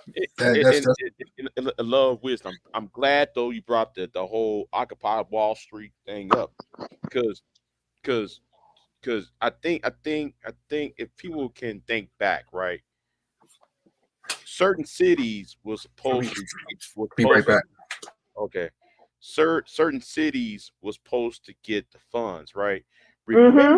Remember the Baltimore riot? Yes. Okay, remember on CNN, on the what's the name, Burnett show? I forgot her name. Aaron Aaron Burnett. Burnett. Yes. Remember when that city councilman acted a plumb fool, talking about, well, y'all didn't give us the money because y'all gave it to Citibank and Lehman Brothers. He did say that. I remember him saying that. So yeah, so yeah, because they all those big banks, they'll hold all that money, and people in cities like Chicago and in New Orleans and Baltimore should have obtained the money. The money was supposed to go to those cities that, and yes, I'm gonna say this, that Obama signed the law. Them people were supposed to get the money, but they didn't Right. because the banks hold it. They were And what holding it. and and Yeah. what ended up happening, which Mhm. caused the biggest stir, you found out that the CEOs, whether it was Citigroup, Bank of America, Merrill Lynch, Mhm. the two big to fail companies, they were spending the money on private jets, Right. multi-million dollar yachts. These, how much did we get to, like almost a little over $1 trillion Right. to to fix to fix what they've caused. And we're talking about, because remember the real estate bubble had bust too. We're talking about Countrywide and all of those real estate companies that were doing predatory lending. Mhm. So we Mhm. wrote them the checks to clean all of this up, and they turned around and they spent the money on frivolous stuff. And people was like, "This is what we're talking about." But Right. that's what West State. That's what when they brought up Kamala Harris, that was countrywide. That and many other institutions when it came to Kamala Harris. That's why they brought her up because of what she did. as far as in San Francisco, where many of the people lost their homes. She said, she said she went there, got 400 and something million, but once you go behind and get to that paperwork, you'll see that's a whole nother subject. But that was under Obama, wasn't it? 2000, what was it? 2008? It was under him. That's when he first started. I think maybe about 3 to 6 months after he started his presidency. Right. That was the Um, TARP that he left. Well, he continued because Bush gave out TARP too, but right, he continued with it in his administration.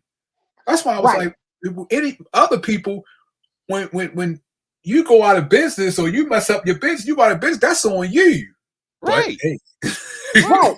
Right, right. That was, but see, that was on. That's on you when you lose the business. But what happens is when you talk about these major corporations, there's Mhm. politics attached to that too. That's What true. happened? What happened was they basically left Lehman Brothers out to dry because it's almost like, well, we got to sacrifice one to save the rest. Because remember, Lehman Brothers was trying to um, Oh, you see talking if about I Lehman think Brothers, the bank, right? Talking about the right. bank, right? Okay. Right. So Lehman Brothers had to be sacrificed to save Bank of America and everybody else because Right. the bank was about to fail. Right. And Lehman Brothers tried to, is it UBS out in London? They tried to see, no, Barclays.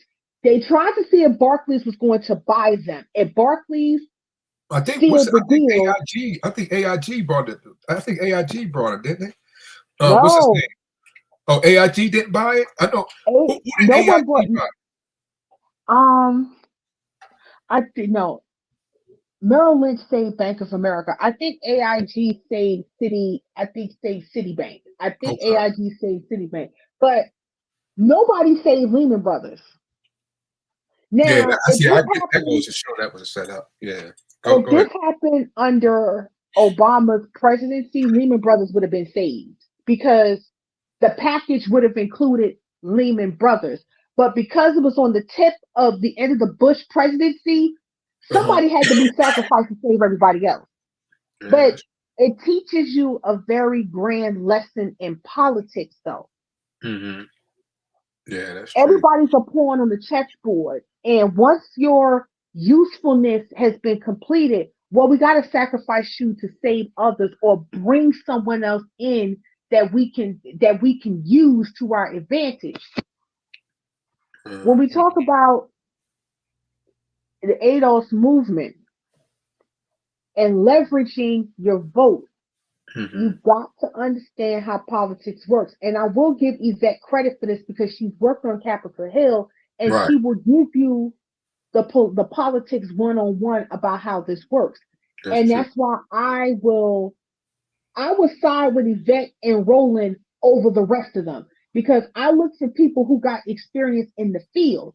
Now I may Right. not agree with everything that you say, Mm-hmm. but I will put in consideration that you have the political expertise to be able to articulate to those who don't understand, not the grifters. Oh, I see What what you're saying. Yeah, I you can see. say, not the grifters, the people who have the experience. If Right. ADOS wants to grow, which they are growing on the back end, keep it keep it about the politics. No emotion, keep it logical, keep the politics and talk about the issues. Not from an emotional standpoint. We don't care about celebrities, but go after the issues. Go after the issues bit by bit and line by line. That's when you start to get people's ears perking and their eyes open.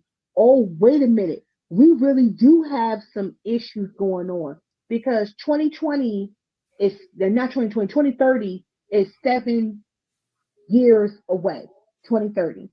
When it comes to Black Americans, once 2030 gets here, there is a 20-year window before we will be considered a permanent underclass officially. We have no net worth, we have no net value. Mm-hmm. So the reparations conversation is important to get it out there Mm-hmm. because once 2030 hits, that clock starts ticking. Right. It really starts ticking. And once you become a permanent underclass collectively, there is little to no way that you can even come out of that hole. You are literally and figuratively going to be at the mercy of those who are not a permanent underclass.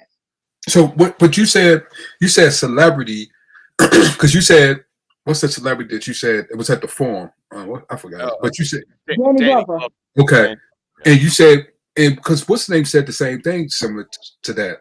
The other guy, not Yvette, but the other guy. What's his name? Antonio? Yeah. Now, okay, on that issue, so are you saying that we should not listen to what Ice Cube is doing? Oh man, don't even get me started. Don't get me started. Okay. Here's my thing with that. Here's my thing with that. Okay. I can respect what Ice Cube, I can respect where he's coming from. Mm-hmm. However, I need political expertise. I don't need passion. I need political expertise. I need logic because I don't want to hear the NWA talk. Okay, Okay. I don't want to hear the NWA talk. I don't want to hear the Doughboy or the Craig from Friday talk. I Okay. respect what you're doing and I understand your mindset. You're very passionate and I appreciate it. But can I take you Mm-hmm. and sit you down in Congress? And are you able to articulate A, B, C, D, E, F, G? Are you able to do that with representatives that is listening to a case for reparation? Oh, See, okay. see, So, I see what see, you're saying. I right. see what you're saying. We I can see. have passion. We can have passion. Mm-hmm. But when it's time to sit down And and speak articulate. to these people right in the arena to Right. people who are political experts, Mm-hmm. some of them who don't want black people to have reparations at all, who believe, well, we gave you Obama, that's reparations enough. That's, Mm-hmm. you're dealing with those people. How are Mm-hmm. you going to be able to articulate the case for reparations? And that's why I said I don't want to hear I don't want to hear celebrities because they're sort of like, I don't want to call them control opposition, but they're sort of like the trolls that's a distraction. Mm-hmm. Even when T.I. tried to get into it, it's like, listen, I need go. No, I appreciate your passion, but I don't need you guys being the face of this. You got a whole trap museum. Like I don't want to. No. You can't speak about something like this. If they Have was your able to passion. do that, if they was able Mhm. to speak articulate, would you accept it then? If they was able No, to do it, no, you still wouldn't accept no. it? I still wouldn't accept them because again, political expertise. You got to know the ins and the outs and ins of how this works. We can't do it on passion alone. They can articulate it, Mm-hmm. but you best believe those congressmen, those senators, they're gonna have questions. Are you able to answer those questions fact by facts? Like have you ever sat in one of them sessions? No, Like if no. you got That's one thing. That's one of the things that I do because I love information. I love word. mm-hmm, I sit and watch C-SPAN and watch them. But yes, yes. a a lot of the people in Congress are not political expertise. Well, I mean, They I mean, the current you got. crop, I mean, the current crop of Ronald people. Reagan ran for president. It wasn't. Oh, It was wasn't. There's a lot of presidents or people that's in political or not political expertise. No. But see, in the case of Ronald Reagan, who was an actor, Right. look at the people he surrounded himself with. It's the same with George Bush. I call him Chicken George. Mm-hmm. Look, George Bush is a perfect example of how Mm-hmm. you may not be politically astute, but if you got the political experts around you, you were unstoppable. Look who he had in his cabinet: Paul Wolfowitz, the late Colin Powell, Condoleezza Rice. Yeah, he had okay, Doctor he Doctor had people. Doctor Rod I got Page, that. Yep, I all got those that. people there. Dick, Yeah. Dick Yeah, he Cheney, got. So Donald Rumsfeld. you saying so it could be that this. I'm just getting clear what you're saying.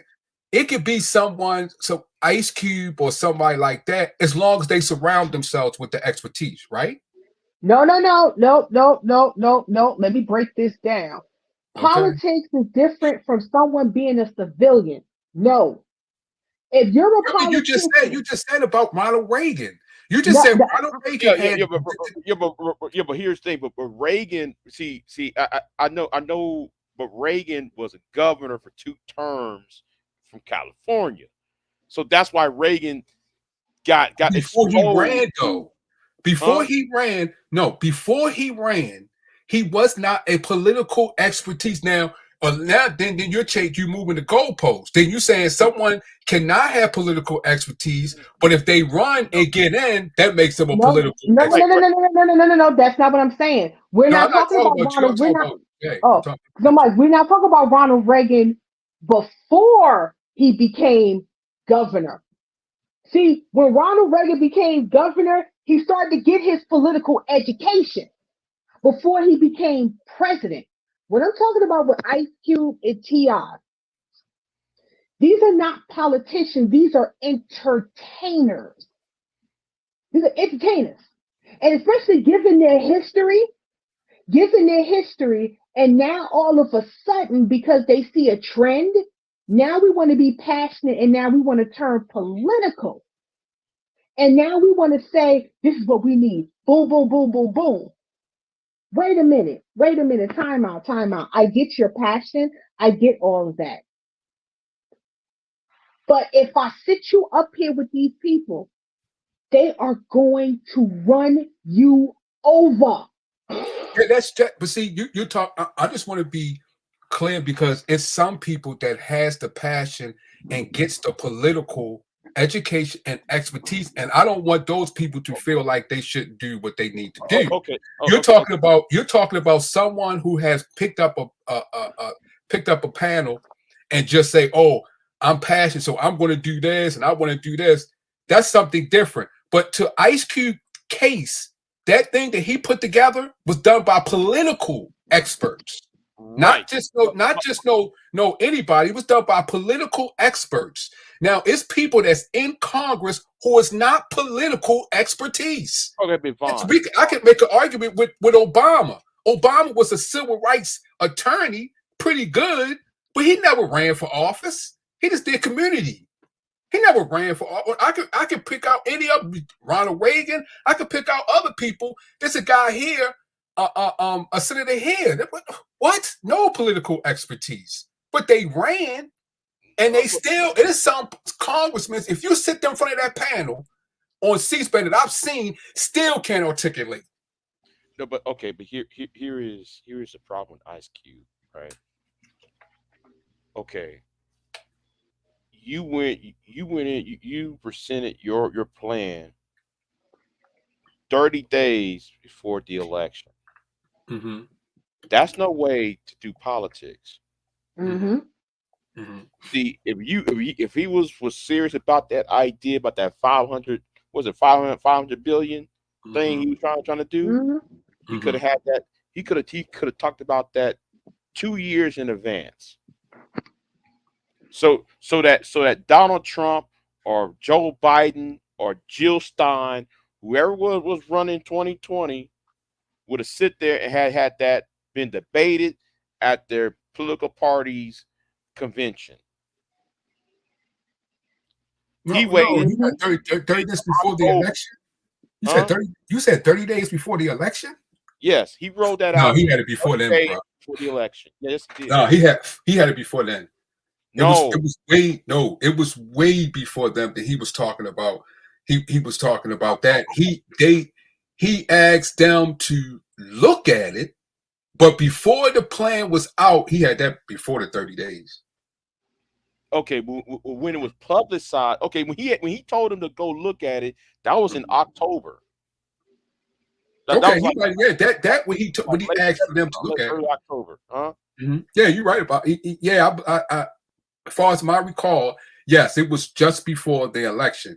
Right, but Hmm. that's the problem. That's why I can't take Ice Cube seriously. But people Hmm. online, they think, oh, Ice Cube's celebrity and his voice well known, people are not going to look at somebody who just put out an ideal out Mm-hmm. right 30 days because nobody's paying attention anymore. I mean, people already decide who they're going to vote for in a state like Oregon. Oregon vote I've already voted before the rest of the 50 states already voted.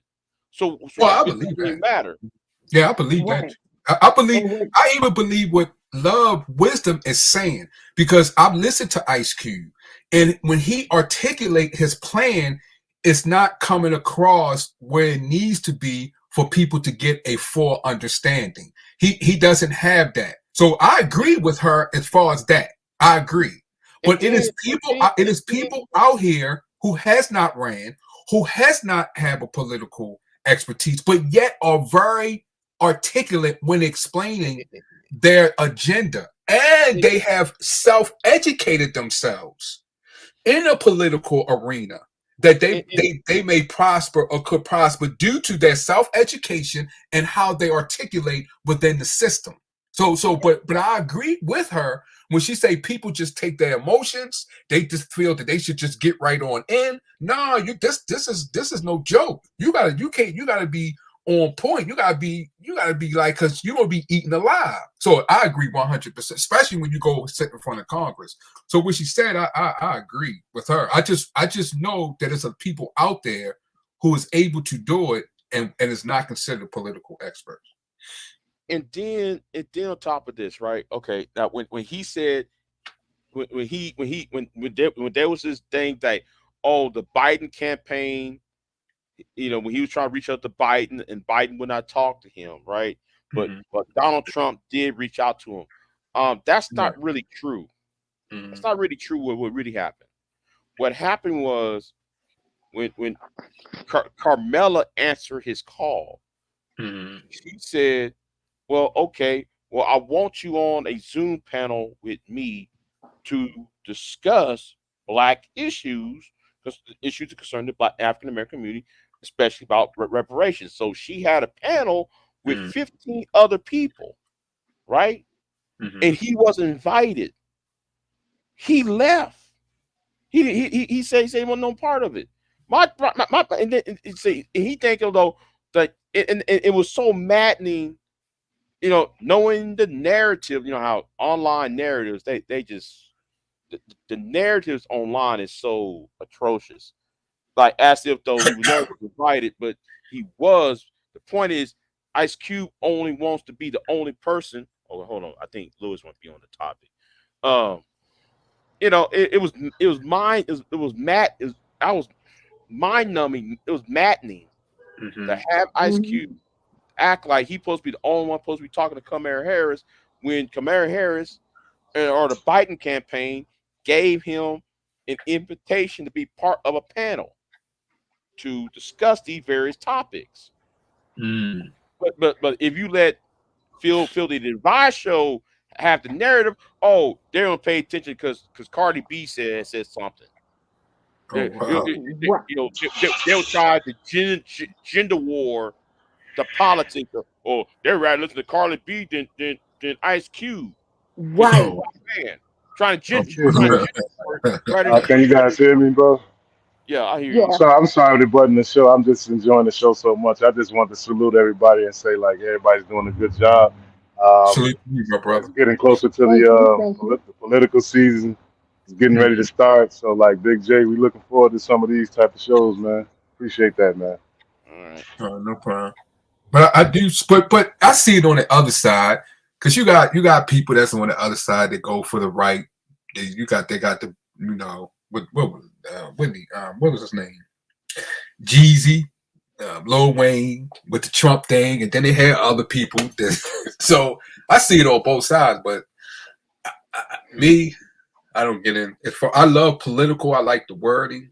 I like the as far as because it's educational for me as far as how they use the words within the law and the political, the differences and things like that. So I always watch it because to get an understanding, so I know how to conversate when I'm in a conversation, building on wisdom with people. So other than that, the system and voting, that's not my thing. But Mm-hmm. to your point, they're always I think I think as a country, we should be a more open minded politically. Mm-hmm. Um, the two-party system, to be honest, has not worked. Right.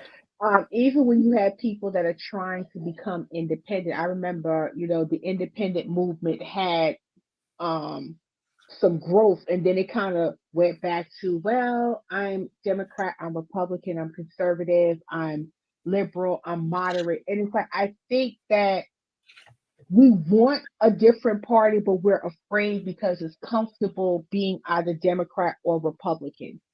Right. And I think we should kind of expand that because people are multifaceted. You can be conservative and liberal and even moderate about some things. It's just about taking care of business, which we tend not to do until it's too late. And now it's like, wait a minute. Oh my God, we got to do this. I'm like, you should have been doing this a long time ago. I think we need to move away from that two-party system.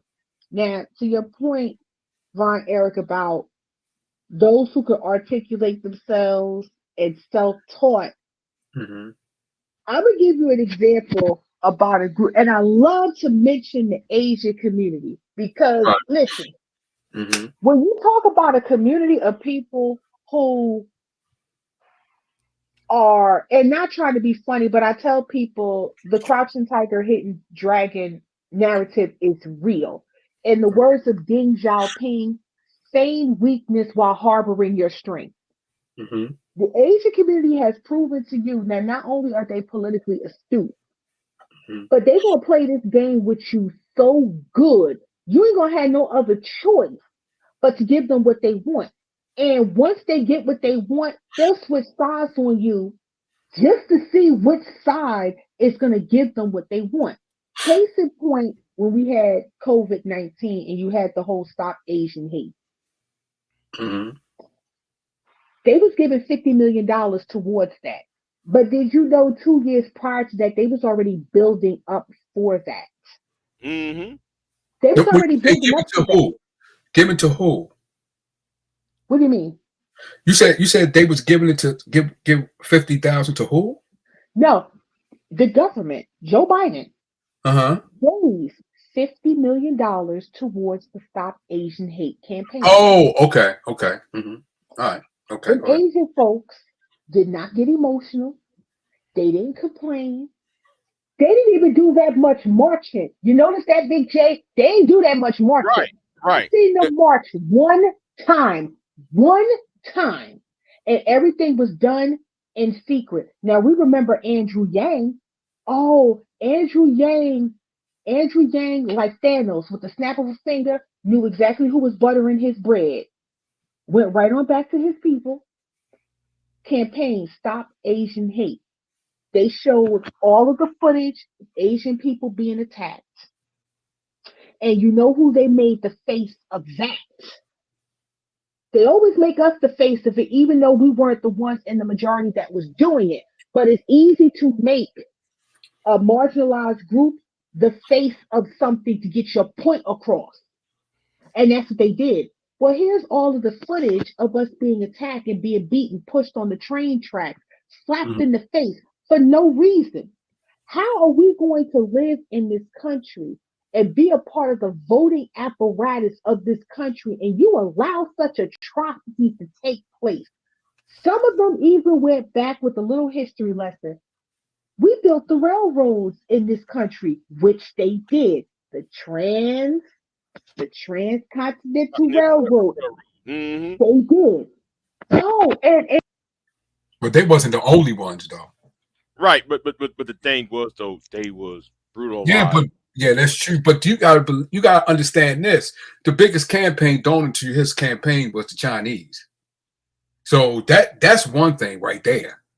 It's the biggest donor and the business that he gets from the Chinese government.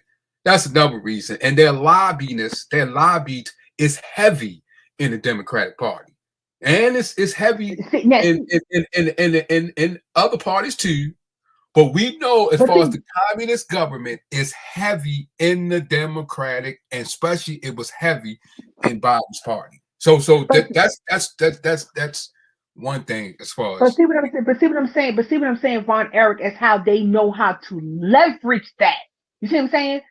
They where know how to can we leverage leverage it. that? Where can we leverage that? Because you just separate us from Africa. So where can black people leverage money that way? In You this have case, an when, entire government. You have an entire government who is now, when it comes to geopolitical economic income, is so high. Is so high. You can't. It's no way black people can keep up with that lobbyists like that. wait, When you wait, have a government like that. it's but again with Africa, no, no. We see, we romanticize Africa too much. No. I'm There saying was you separate us from Africa. So I'm not talking about Africa. I'm no, talking but about just us here. did we? Okay, so us here in the United States, you know how we can leverage that Okay. again within. How many black politicians do we have? We start from the Congressional Black Caucus.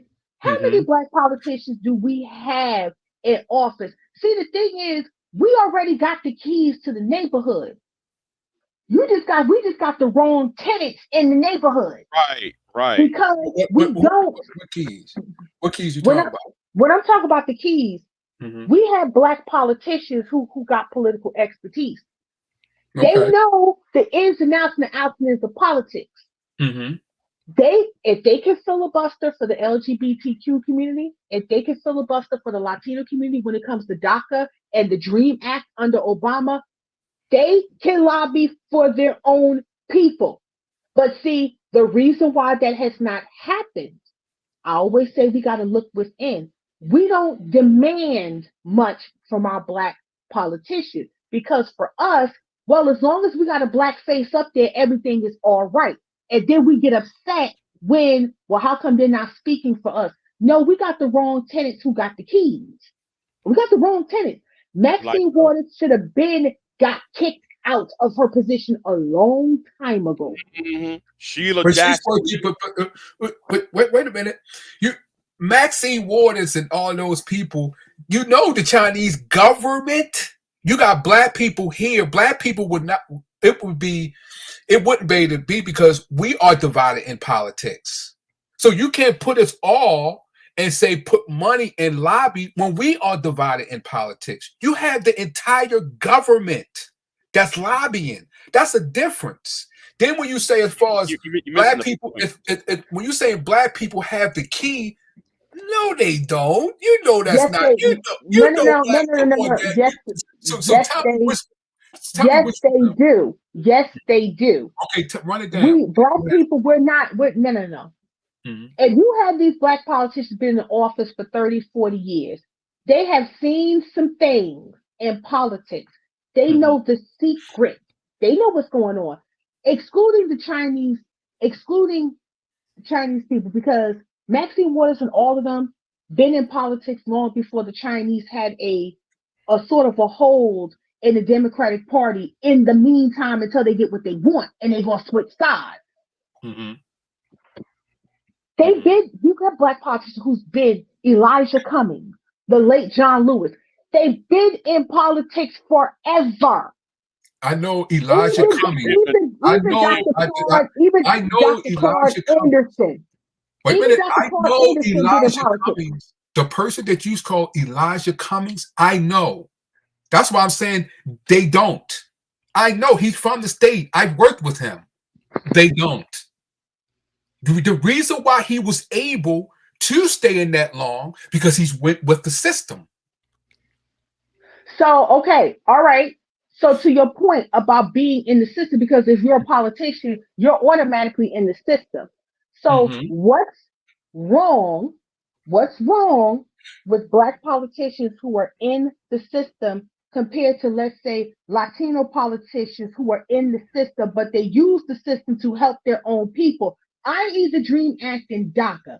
You have Asian politicians who are already in the system who Mm-hmm. use the system to help their constituents. See, everybody got the keys. It depends on what tenant you got. Okay. If the rest of them, Mm-hmm. even when you have Africans, let's say, What's the young lady out of Minnesota? Omar. Yeah. Omar. She's helping She's helping her Somalian people in Minneapolis. Mhm. If you have even she's the press secretary, Jean Pierre, she's Haitian. Mhm. Hmm. You can't tell me she's not helping her people some way, somehow in that system. So if you have people in politics who are part of the system, Mhm. who can leverage the system to help their own constituents, which means their people, what's wrong with Black American Okay, politicians? let's go what you said about the woman of Somalia, right? Do you know who's in charge that you got to go to when doing anything in Africa? Who? The caucus, the Black Caucus. Look on their website. You cannot get nothing done over there, especially here, unless you go through them. So everything that you say everything is linked up within the system. If something going on with another nationality, it's because of the government Okay. Okay. But lobbied. okay. But I think you're looking beyond that because of the Congressional Caucus. If she has to go to the Congressional Black Caucus to speak out on anything when it comes to the people of Not Somalia speak and out. Minnesota, Not speak out. to The represent. Congressional Black Caucus is when you want things to be done, get things done in that country. Correctional Black Caucus, you got to go through them So why can't the Congressional Black Caucus help out Black Americans here? because of the system. That's what I keep Oh, saying. but hold on. Hold on. Hold no. on. See, Hold on. Hold on. you trying not I to answer the question. You know what the I answer just is. I told you. I'm telling you, the system control. You I trying to gotta cut in separate. there. You're trying to separate it's like you're trying to say, well, the Chinese can do it. No, they're not doing it because they want. It's the way the system is set out. They a government lobbied. Yes, they got it done because the entire government lobbied. We are not a government. The black people here are not a government. So we don't have that money to lobby and get things Wait, done. wait a minute. Wait a minute. Yes, Wait a they minute. Hold do. on. Hold on. Hold Oh on. my goodness. Hold on. Wait. Hold on. Hold on. Hold on. Hold on. Because I got to push back on what you said, Vaughn. Okay. Because Come on. we can talk about the 2020 Mm-hmm. South Carolina primary. South Carolina? One man, What's South Carolina? You talking one about? man was a kingmaker in the Democratic Party primary. Okay. Yep. And that man, the who person was who I that? cannot stand, Mm-hmm. is Jim Clyburn. Clyburn. Thank you, Who was Big J. controlling? Thank you. Who was controlling him? Jim Wait a minute. Clyburn Wait a minute. made Who was hold on, controlling him? Who? huh? Wait a minute. Who was controlling him? It doesn't It matter was who was well known in the controlling him. politics who was controlling him. Well known. Who was controlling him? Nancy Pelosi, Thank you. Thank you. but that was his state.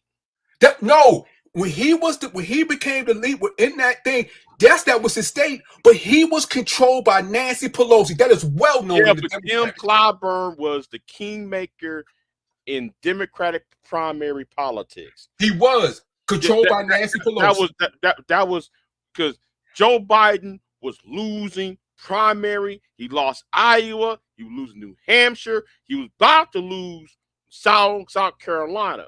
He wouldn't be president now. He would still be in Delaware somewhere. Wait, you say, If wait a it minute, you wasn't said for that Jim Clyburn. you said, wait a minute, you saying Jill Clyburn is the reason why Joe Biden won?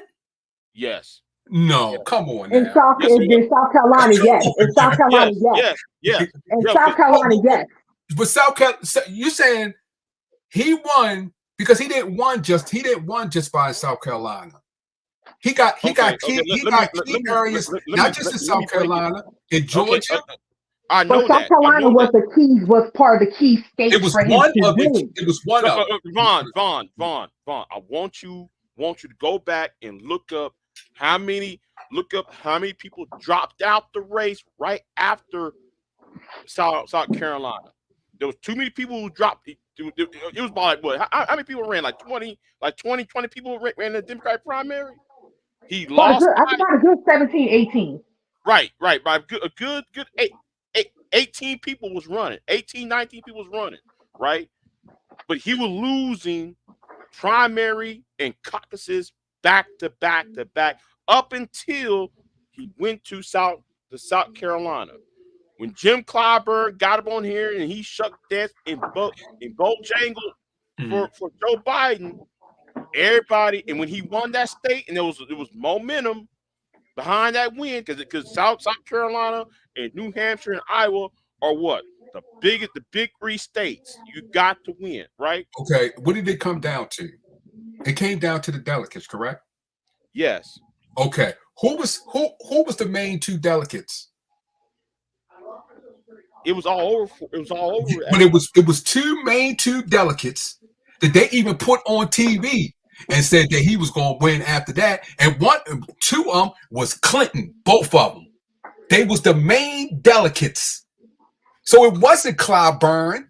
It came down to the delegates. No, and the main delegates hold up. The main person who's in charge of the delegates is the Clintons. Okay, if you go by the rule books of Democratic Party primary procedure, right? And the delegates, that's one. Exactly. When Clyburn came, Clyburn is the only Democratic elected official. I mean, when I said I ain't talking about state led. It's like you're talking about state. As a congressman, he's probably the only big ballot person on the top of the ballot, right? I just use it like that, right? He's the only person that's a Democrat. Everybody else who's elected in South Carolina are Republicans. So he has that's true. Right. So he has the clout. Yeah, that's true. He does got clout now. Now, I ain't gonna lie about that. Now he does, and he's a very intelligent. He's very intelligent and very political savvy. That I'm not arguing. That's not my argument. Right, though. But he used that clout to give Joe Biden the lifeline. Because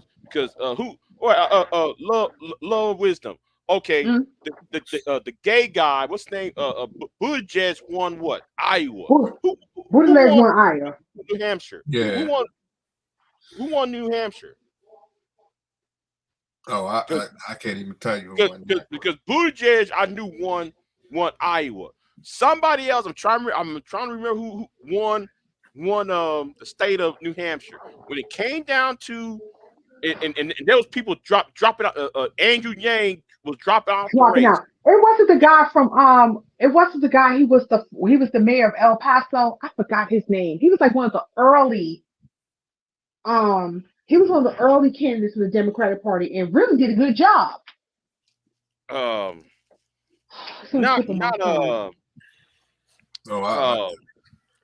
completely forgot about Congressman out of Texas. I forgot his name. He was out of El Paso. I think he won it from. Yeah, New Hampshire. He ran for governor the last time. He ran for governor of Texas the last time. Yeah. I forgot his name now. I was trying to get a job on his. He ran for governor of Texas. Oh, I forgot. Skinny guy, right? Slim guy. Yeah. Slim guy, and he ended up running for president. Beto O'Rourke. No. Beto dropped out. Beto dropped out. I remember when Beto dropped out. I'm trying to remember who won.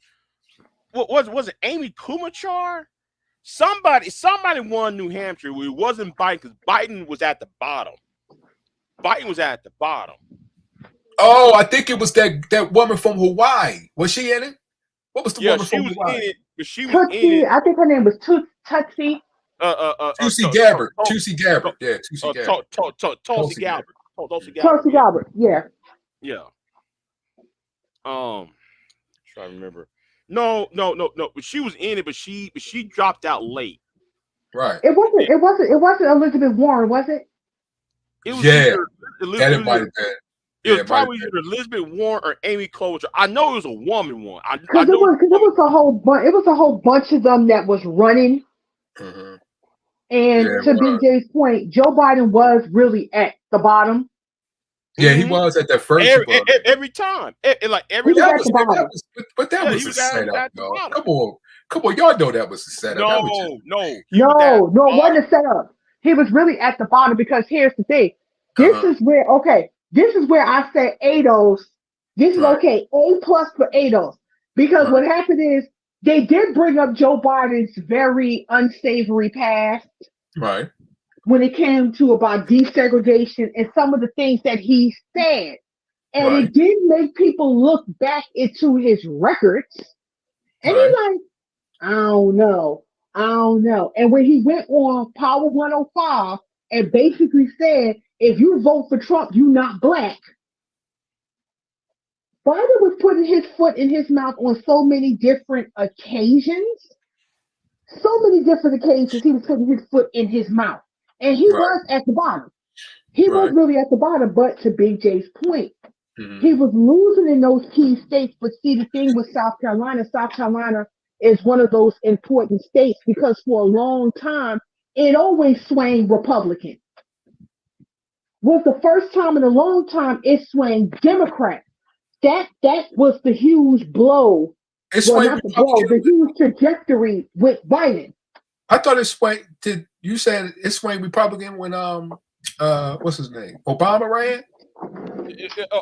Obama won North the Carolinas. Obama won the Carolinas on both. And didn't He won. Jesse Jackson win it too when him and what's the name? What's the other guy's name? Right. I mean, yeah, Jesse won both North and South Carolina in 80 Huh. in 80. Well, actually in 88. He didn't mean anything in 84.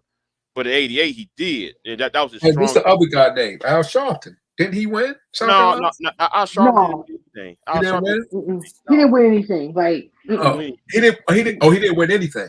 No. he Al don't Sharpton's take at the Al bottom. Sharpton Al Sharpton was almost at the bottom. bottom. Like, they don't take Al Sharpton seriously. Oh, You're okay. right.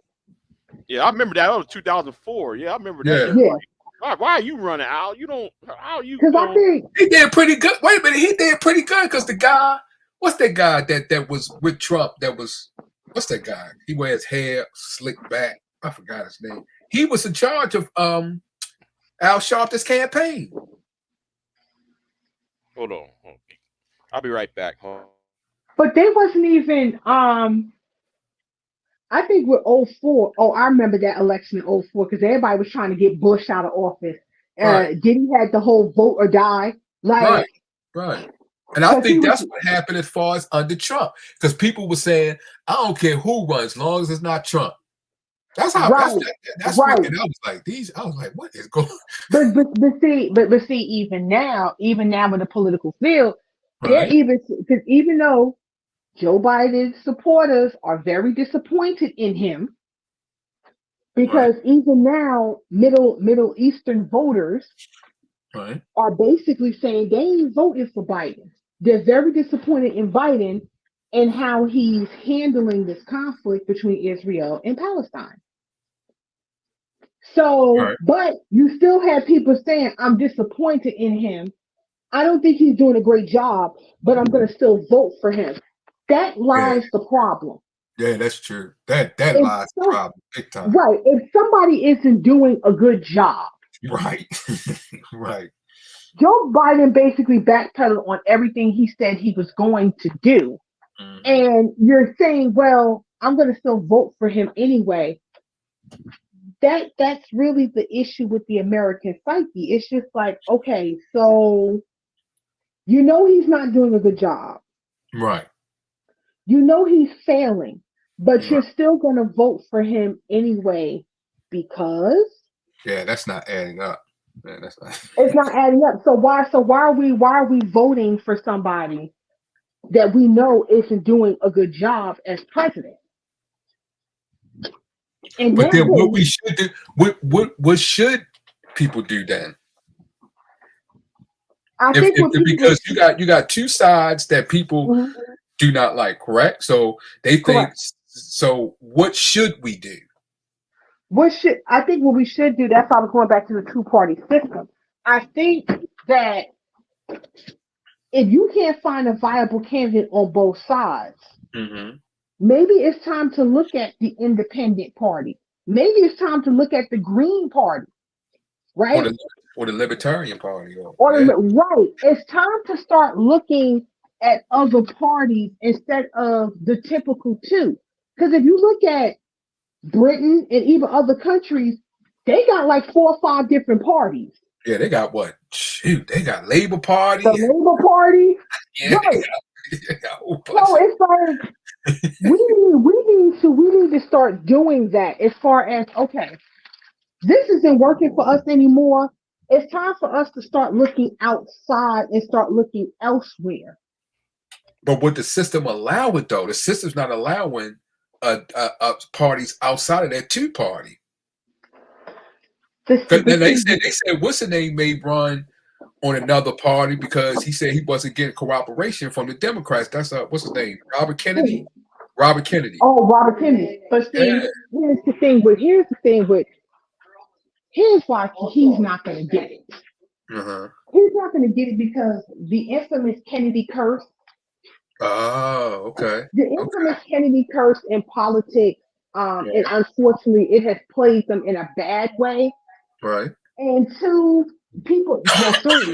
number two, people kind of look at him as a spoiled rich kid who's just trying to like prove himself. And 3, he's not for reparations. So you already know he's not for reparations.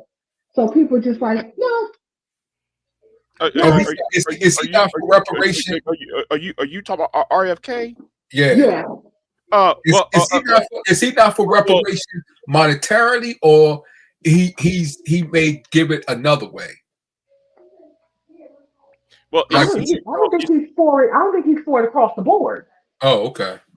But it seems though he's increasing Black support. I do know that. But hey, y'all. Something just happened. I gotta go fix something, so I gotta end this early. So okay. No problem. Any last words? I gotta apologize for that. I was just gonna extend this until another hour or so. So No, handle what you need to handle. Thank you for having me up. Great conversation. Hope to have more of these down the road. Okay, I appreciate it. Same here. Appreciate you. All right, dude. I gotta everyone. All right, I gotta run. So yeah, I gotta handle this. So all right. Anyway, I'm out. Have a good one. All right. All right, peace, y'all. I'm out.